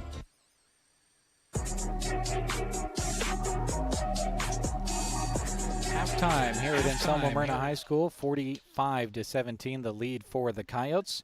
Scott Harvey is your local Thrivent financial representative.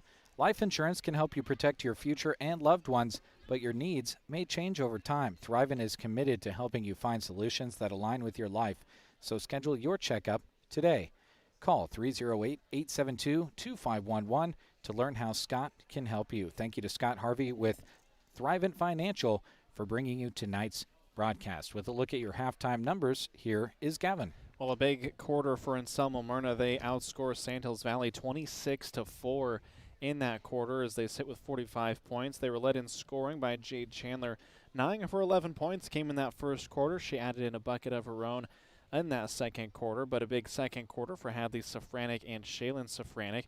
Shaylin has 10 points all in that second quarter, 8 points for Hadley Safranik, and a nice even 9 for McKenna Miller. She had 5 in that first quarter. Other scoring points, 3 points for Rayleigh Downing, 4 points for Macy Miller, and 7 of 12 from the free throw line were the Anselmo Merna Coyotes. Obviously something they would like to improve on as the game progresses. 45 points in that first half, only 5 turnovers. Sandhills Valley, unfortunately, not the same story for the Mavericks. 18 turnovers in that first half.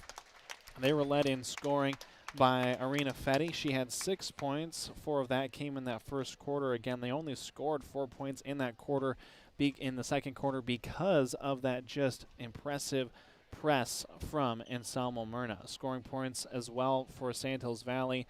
Emily Nicholson had 4 points, 4 points for Sadie DeMitt, and 3 points for Jalen Fowler. Again at halftime, Anselmo Merna 45-17, leading scorers for the Coyotes. Jade Chandler with 11, leading scorer for Sandhills Valley with 6, Arena Fetty. All right, thank you very much, Gavin. About 4 minutes away from second half action here on KCNI Pure Country and our video streaming platforms. We'll take one last commercial break. When we come back, we'll give you a quick rundown of what we've got coming up the remainder of this week. And, of course, we'll have the second half for you as well. Stay tuned.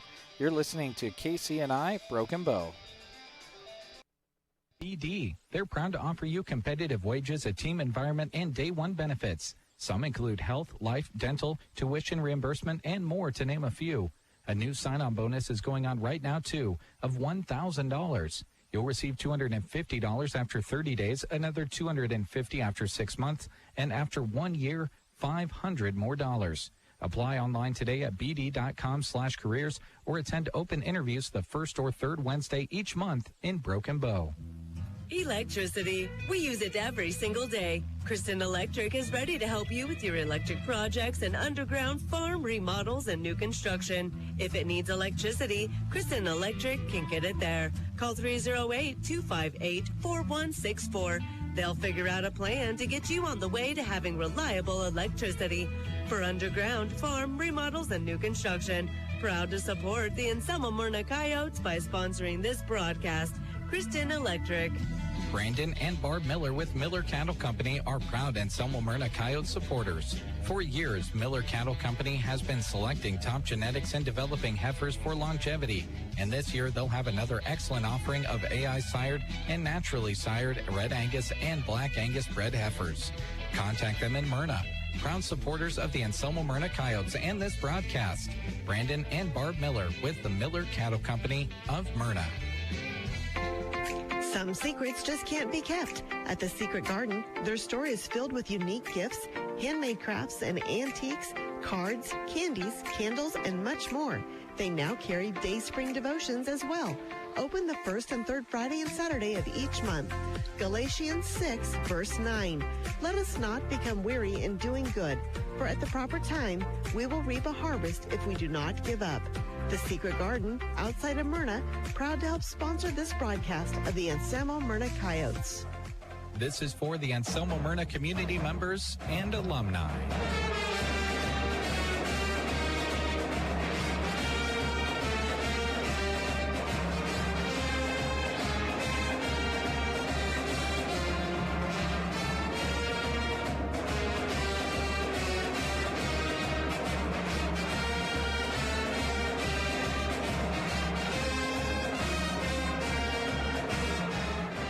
By Tri-S Ag, supporting the Anselmo Merna Coyotes.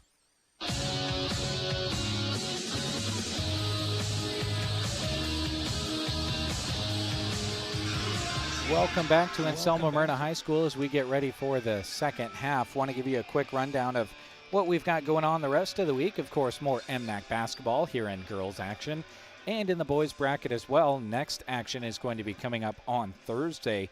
We've got the semifinals, possibly the greatest day of the MNAC week. I know the titles are won on Saturday, but Thursday is a heck of a lot of fun.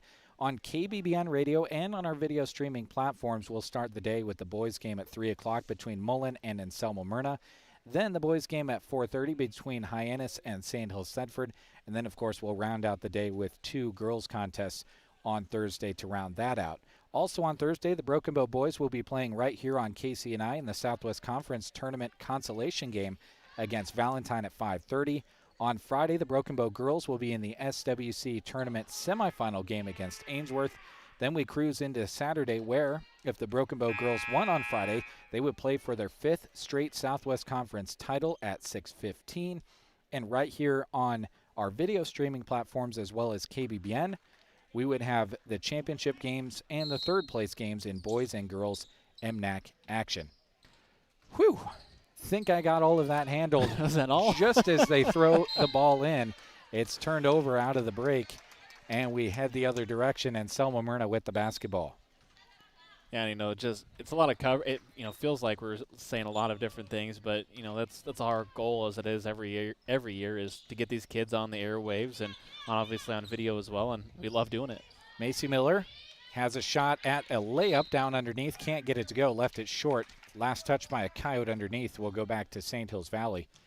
Easy thing to remember is just go to sandhillsexpress.com. All the information available to you under local sports or right on the homepage. Press continues for Anselmo Merna as St. Hills Valley looks to break it. They do with the pass to Floria, and she fires it too high, looking for Amos. And Megan just couldn't sky high enough to bring it down. Yeah, and that's part of that press is, yes, you can get it into the half court, but that as the defense flows past you still got to make those sure passes, and unfortunately for St. Hills Valley, just not happening here to start. Set play. Jade Chandler left the 3 short. Rebound St. Hills Valley. Coyotes like to start the game that way, and they often like to throw that in one of the first 3 half-court sets coming out of halftime. Now the Mavericks back in the half-court. Try to feed it into Dimmitt. It's knocked away. Chandler will lead the break.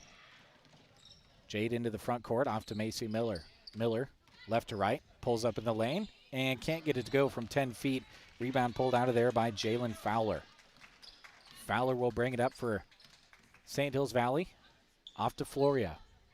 Floria across to Dimmitt, can't handle it, into the hands of Chandler. Another turnover against the Mavericks. Ahead to Safranek, gets it across to Downing. No shot as Floria fouled Safranek before she made the pass. Hindsight is 20/20 because Downing missed the layup. But you don't really assume that that's going to happen. When it's all said and done, probably a pretty good foul. Hadley Safranek threw it away. Rayleigh Downing tries to recover and does. Throws it off of Floria before it goes out of bounds.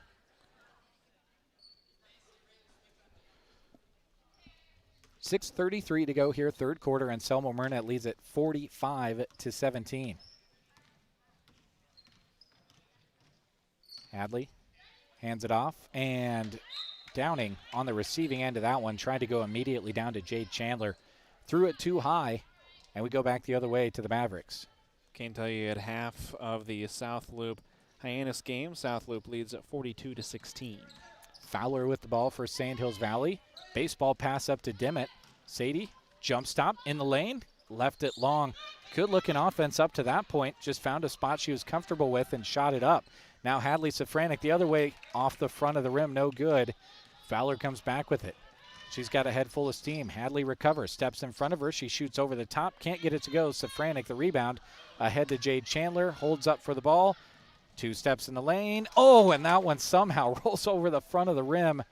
That's just tough, and I know that Coach Kirchman's going to say, hey, that glass thing behind the rim, let's use it next time on those layups. Back the other way. Fowler can't get a layup to go. Rebound, pulled out of there. Follow no good by Nicholson. This time it's rebounded by Anselma Merna. Rayleigh Downing outruns everybody and lays it up off the glass for 2. Yeah, that's just unfortunate for Sandhills Valley. They had so many people pinned deep that no one was there to help on the defensive side. 30-point lead for Anselma Merna now, 47-17. Three-pointer put up, almost down, but unable to get it to go was Fowler. Macy Miller into the front court, kicks it off. Shot no good from Downing. Rebound Sandhills Valley, and now it's just kind of a track meet as of late. We're just going back and forth. You can tell the girls are starting to huff and puff just a little bit. Fowler, near side wing, picks up her dribble. Downing, good defense, pokes it away. Recovers, though, and now we've got to travel.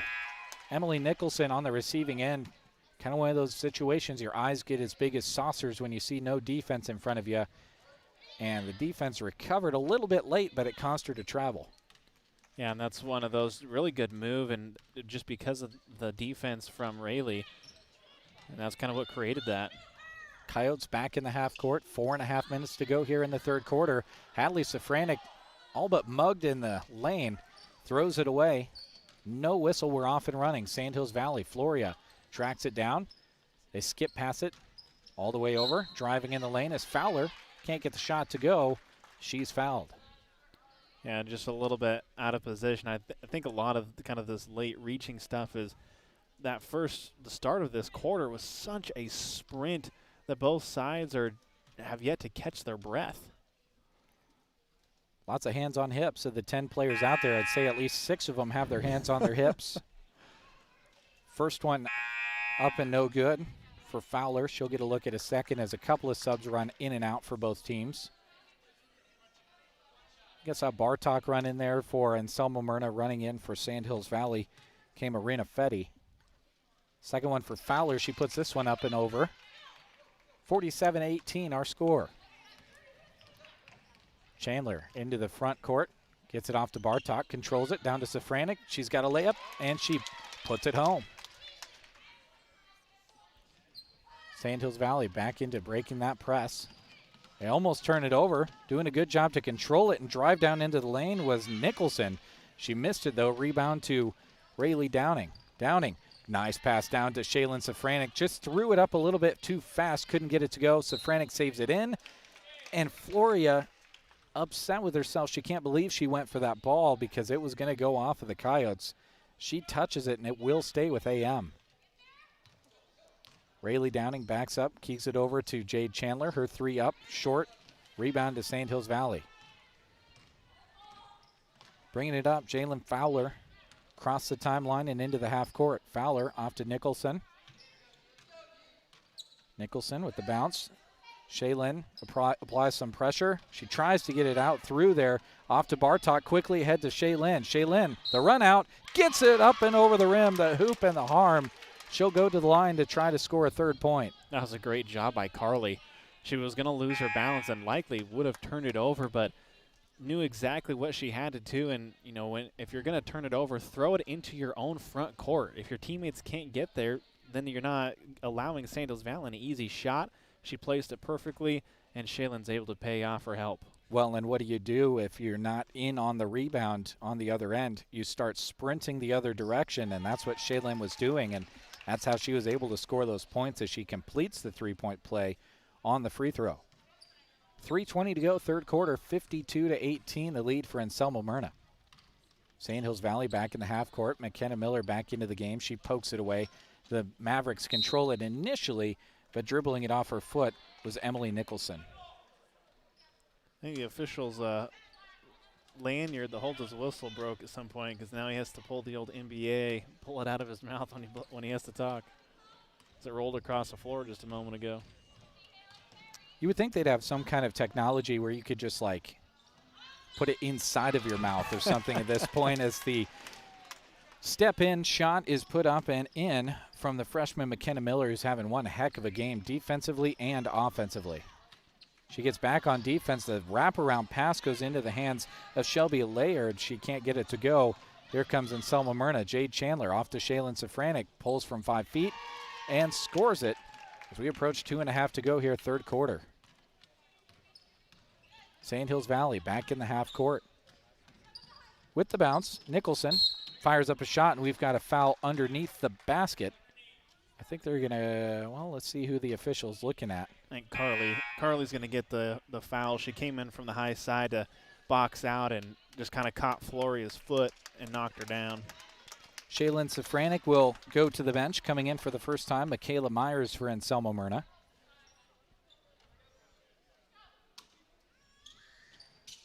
Slap of the ball, and St. Hills Valley looks to inbound it. Dimmitt catches in at the high post. Uses the drive. Into the short corner, has to kick it out. Good defense over there by Myers. Now St. Hills Valley backs it all the way inside. Shot up and no good by Fetty. Gets her own initial shot. Can't get a follow-up to go. Jade Chandler the rebound this time and into the front court for Anselmo Merna. Pull from Marsh from the top of the key. No good for two. St. Hills Valley back the other direction.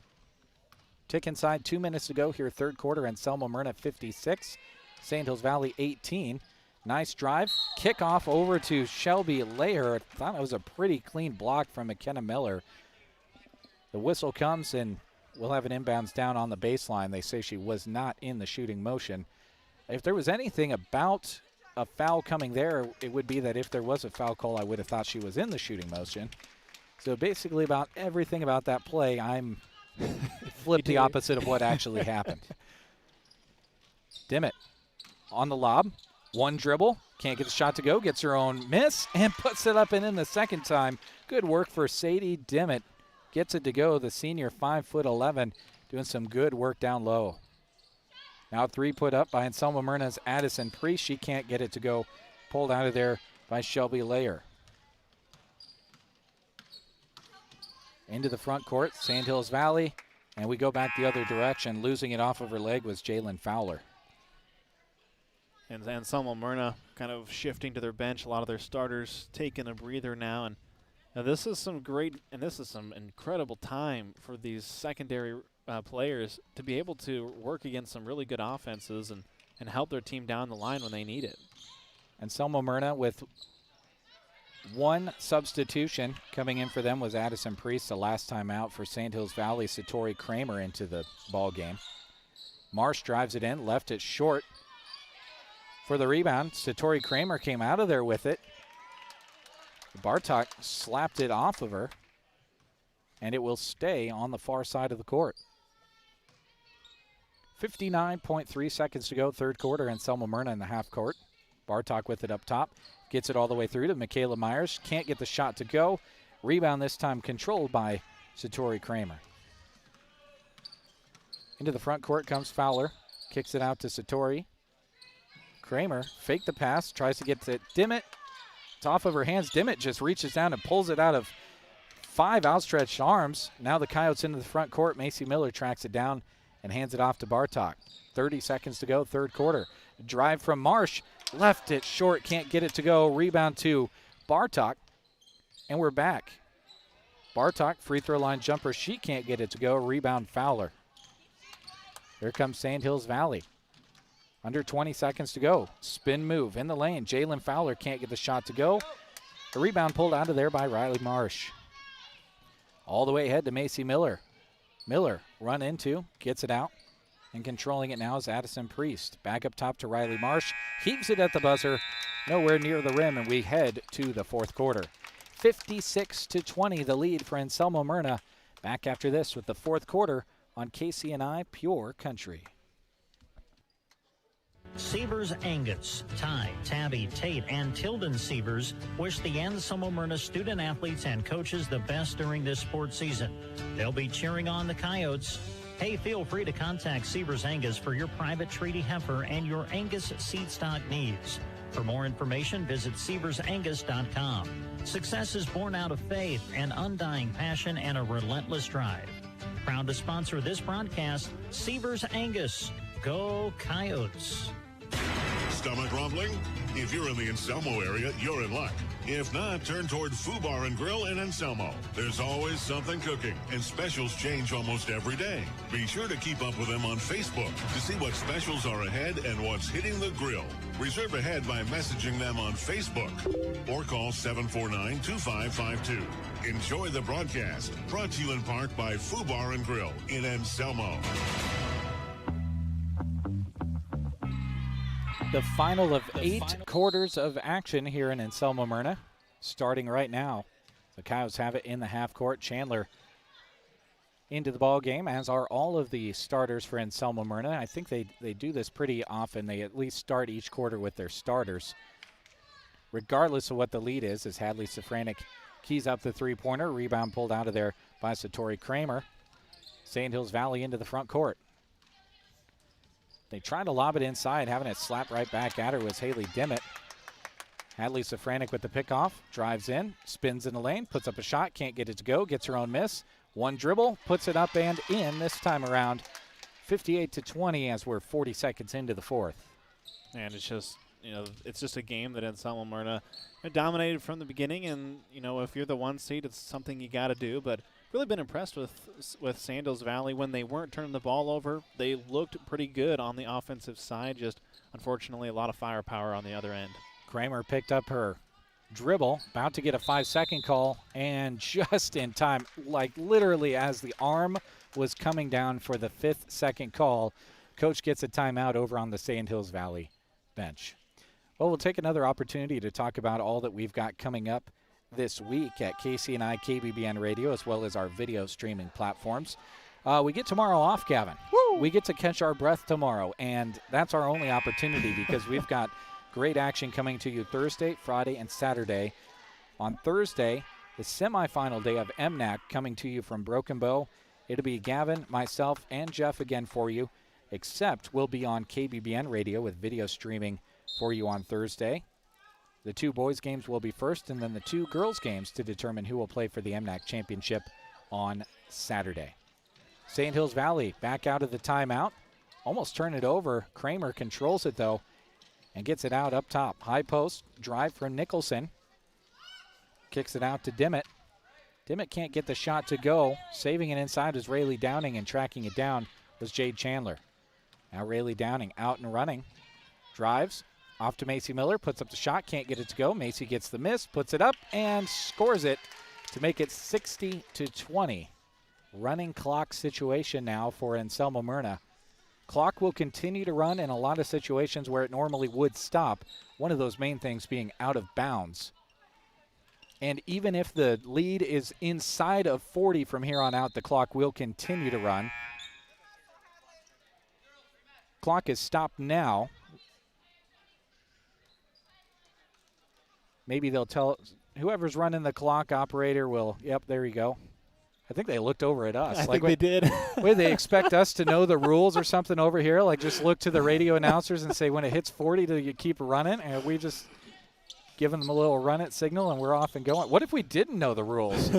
That's a lot of pressure. Dimmitt with the runner in the lane. Can't get it to go. Rebound to Hadley Safranek. Inside 6 to go. 60-20. Shaylin Safranek, the lob inside, gets the score to make it 62 for the Coyotes, who had a slow start, but ever since midway through the first quarter, it's been all gas, no break. Floria drives in, ran out of real estate. Rayleigh Downing the rebound for Anselmo Merna. Into the front court, Shaylin Safranek lays it up and in. Sandhills Valley out across half court. Back in the half court set, Rayleigh Downing picks it off. Drives into the front court and turns it around as she was outnumbered 3-1. Macy Miller down to Shaylin Safranek, puts up the shot, scores it, the hoop and the harm. So we'll have one shot, so they're going to allow the subs to come in right now, all except for Michaela Myers, who's obviously going to come in for Shaylin Safranek. Well, this is the kind of momentum that you want if you're Anselmo Merna running into the semifinals coming up on Thursday. Their offense was flowing well, and their defense was definitely good too. Yeah, and I don't think they've won an MNAC title. Now, obviously, I don't know the history off the top of my head, but this is something that all these teams strive for. Is they want to be at top of the podium, and if you're Anselmo Merna, obviously a big victory in the quarterfinals is what you need, but you got to keep that momentum going. You're going to go up against a scrappy St. Hills Sedford team in just a couple days. Shaylin Safranek knocked home the free throw to complete the three-point play and back the other direction. Sandhills Valley turns it over. Good defense there from Bartok. Causes the turnover. Now Marsh into the front court. Crossover. Kicks it out. Work it around over to Bartok. She had it slapped away, with Marsh there to help her out. She's double-teamed. Gets it off to Bartok, who controls it. Pulls, but has it slapped back by Dimmitt. Good block there in the lane. And now a travel. Unforced error there from Arena Fetty. Just kind of lost her footing and didn't know what to do with it. Good job by Sadie, though, just sticking with that scramble, now kind of throwing herself out of it. We had the ball given in on one side, late buzzer coming in, and now a substitution will run in for Sandhills Valley. Emily Nicholson back in. Sadie Dimmitt will take a seat. McKenna Miller keys it in. Floria knocks it away for Sandhills Valley. Marsh clapping behind her. Kind of the intimidation tactic causes the miss. The miss does happen, and now Sandhills Valley gets a turnover. Addison Priest couldn't control it. Going all the way through everybody. Wow, that's the move of the night for Jalen Fowler. Splits the double team and lays it up and in on the reverse. Put that on the highlight reel. Now to answer. Marsh can't get it to go. Rebound pulled out of there by Emily Nicholson. Fowler back across the half-court line as we tick inside. 3 minutes to go. Lobs it inside. It's poked away. Body's on the floor, and Marsh tracks down the loose ball. Into the front court come the Coyotes. Lob inside for Myers. Puts up the shot off the edge of the backboard, and we've got a tie-up. We're going to call there's a foul down low. One of those things, a lot going on down there. Wouldn't have been surprised to see either of those calls. And that one's going to go on Bartok. And I believe they just said that was her fifth foul. McKenna Miller. Oh, McKenna Miller, okay. Yep. Bartok went out with her. That's why I was confused. I was surprised. I was like, man, that was a quiet 5 fouls. Yeah. Sandhills Valley back in the half court. Going to the drop step is Nicholson. She lays it up and in. That was a nice-looking post move right in the middle of the lane. Yeah, great. 2 back-to-back really good moves by Sandhills Valley. Coyotes back in the half court. Marsh kicks it out. 3-pointer up by Priest. Left short. Fight for the rebound. Burnett in there trying to fight for it. And that's going to earn the ball back to Sandhills Valley on the possession arrow. A couple of new substitutions in there. Players we've seen before for Sandhills Valley. They run back in. Bringing it up, Jalen Fowler. Right to left, dribbled it off her leg, turns it over into the hands of Marsh. 1:13 to go, fourth quarter. Marsh in the front court, kicks it out. Three-pointer put up by Priest. Missed it, tried to track down her own miss, couldn't get it to go. Fowler on the run out, lays it up and in.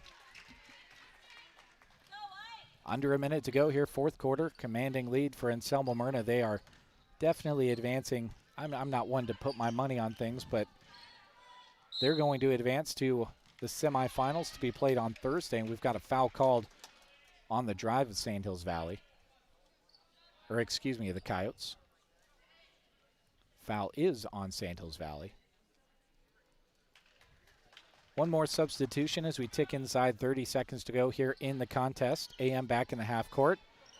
They key it in. Riley Marsh goes to the drive, has it slapped away, but hurt a little bit of skin from over here, and she'll go to the line and shoot free throws, and her free throws are likely what's going to take us to the end of this contest. Doesn't happen often. The clock will expire while she is at the free throw line. She's going to have to shoot them in a hurry because they won't shoot the second one. First one, back rim and no good. She's got 3 point. Well, they stopped the clock. They're going to a little bit of the home court advantage. Usually that clock will run out and they won't shoot the second one. She puts up the second and knocks that one up and in, and the clock restarts. And we're off and running. Sand Hills Valley fires up a shot at the buzzer. It falls short. And Anselmo Merna with a 68-26 victory here in our second contest on KCNI and our video streaming platforms. We'll take one last commercial break. When we come back, Gavin will have a look at the final numbers, and we'll wrap things up from here in Merna.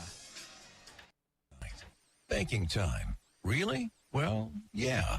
I just got back from watching my son play the sport he loves 2.5 hours away. My family's asleep, and I have a little bit of quiet. Need to look at and sign our loan renewal? Done. Need to deposit a check? On it. Need to transfer some money to my daughter in college? Taken care of. Nebraska State Bank has the ability to make sure I can do my banking when it fits my schedule. So yeah, midnight is banking time. My banking time. Nebraska State Bank, Broken Bow, Callaway, Merna. Member FDIC. The grocery cart meat department is not your typical meat department. Our meat is fresh and our prices are great. We have a wide selection of beef, pork, chicken, and seafood. With options like Hormel Natural Choice, Smart Chicken, and Certified Angus Beef, you know you're getting quality meat to center your meal around. Come and see us at the grocery cart, East Highway 2, Broken Bow.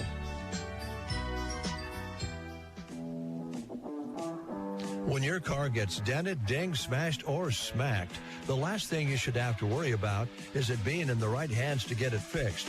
When you choose Rod's Body and Paint in Broken Bow, your vehicle will leave their shop looking great. Don't forget, Rod can also help you with those windshield chips. Take care of them before they get worse and cost you more money. If your windshield already needs replaced, they can do that too. Rod's Body and Paint on the curb, west of Broken Bow.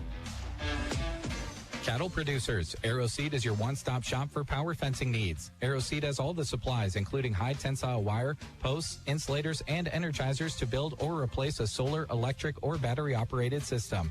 They offer products from Gallagher, the most practical, affordable, and dependable range of animal management systems on the market. Should anything ever go wrong with your Gallagher Energizer, you won't have to send it off somewhere to be repaired. Most often it can be repaired right at AeroSeed. Get your Gallagher power fence and supplies from AeroSeed on North 10th Avenue, Broken Bow. If you are looking for the latest techniques, look no further. Team Physical Therapy has skilled therapists that are able to offer you not only manual therapy, expert exercise programs to treat your neck, back, shoulder, and knee pain, but also dry needling. Call 872-5111. Our highly trained staff are here to get you moving again and enjoy life. Call 872-5111 or check us out on the web at myteampt.com. The changing seasons are generally welcomed with open arms, but not in our homes. With the help of Mead Lumber, you can keep the chilly air where it belongs. Upgrading your home's insulation not only conserves energy and lowers your heating and cooling costs, it makes for better living with improved air quality, health, and warmth. Work with those who have pride in a highly trained team to help with your building and projects. The crew at Mead Lumber. Also, be sure to visit meadlumber.com soon. Welcome back one last time to Anselmo Merna High School. The Coyotes, the hosts of their 2 games tonight here on KCNI and our video streaming platforms, getting the victory 68-26. With a look at how we got there, here is Gavin. We'll take a look at Sandhills Valley. They were led in scoring by Jalen Fowler. She had 8 points. She was 1 for 2 from the free throw line. There were 3 players that scored 6 points. Arena Fetty, Emily Nicholson, and Sadie Dimmitt all had 6 points. Nicholson scored 2 of her 6 from the free throw line. She was perfect. Unfortunately for Sandhills Valley, turnovers a big thing. They had 30 of them here this evening. For Anselmo Merna, 7 turnovers on the night as they are able to cruise to that 68-26 victory. They had 4 players in double digits, led in scoring by Shaylin Safranik. She was 5 for 8 from the free throw line, had 24 points on the evening. Scoring 11 points each, McKenna Miller and Jade Chandler, they each had 11. 10 points for Hadley Safranik, others scoring points. 6 points from Macy Miller, 5 points for Rayleigh Downing, and Riley Marsh added in a free throw of her own right there at the end to give her 1 point. Anselmo Merna was 10 for 16 from the free throw line, again turning it over just 7 times here tonight as they move on to the MNAC semifinals. They will take on Sandhills Thedford on Thursday. All right, thank you very much, Gavin. If you were not tuned in earlier on this evening, obviously Gavin just said it, Sandhills Thedford got the victory over Arthur County. So Sandhills Thedford and Anselmo Merna move forward and will play on Thursday. We'll have some great coverage for you. The boys and the girls semifinal games coming your direction on KBBN as well as our video streaming platforms. If you're watching right here, right now, you're in the right place. So just be back on Thursday. We'll be coming to you from Broken Bow High School. The Indian Gym will be the site. Great place to play high school basketball. Should be a lot of fun. But our week is far from over. We'll take tomorrow off. We'll catch our breath. We'll rest our vocal cords, and we'll be back to bring you some more sports the rest of the week, Thursday, Friday, and Saturday. Not only MNAC basketball, but the Broken Bow boys and the Broken Bow girls playing in Southwest Conference basketball action as well. If the Broken Bow girls can keep winning, they would be playing for their 5th in a row on Saturday. That is certainly a very impressive feat because, you know, you've got girls on that team that are freshmen that weren't a part of the other 4. It could be starting a whole new run for them as well. Should be fun to see how that all plays out. Final thoughts on tonight, Gavin? Just a lot of great basketball, and obviously there's a lot of talent that will be heading into that semifinal on Thursday. And, you know, looking forward to it. It's going to be a ton of fun, and MNAC always is. We obviously have a lot of area teams that are in that conference, and we have a great time covering them all year long. And, you know, when it comes down to the MNAC tournament, there's always upsets, there's always fun, and we'll have the coverage and look forward to it on Thursday. For our video engineer, Jeff Bailey, for Gavin Higgins, I'm Jeremy Shipe. Have a great rest of your evening, everyone. We'll talk to you at more MNAC action coming up on Thursday. Thank you for listening to our coverage of high school sports. We hope you enjoyed the broadcast.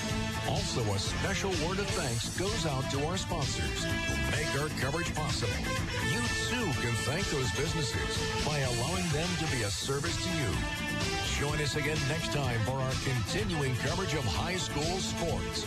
In the meantime, read more on SandhillsExpress.com from Central Nebraska's Sports Source.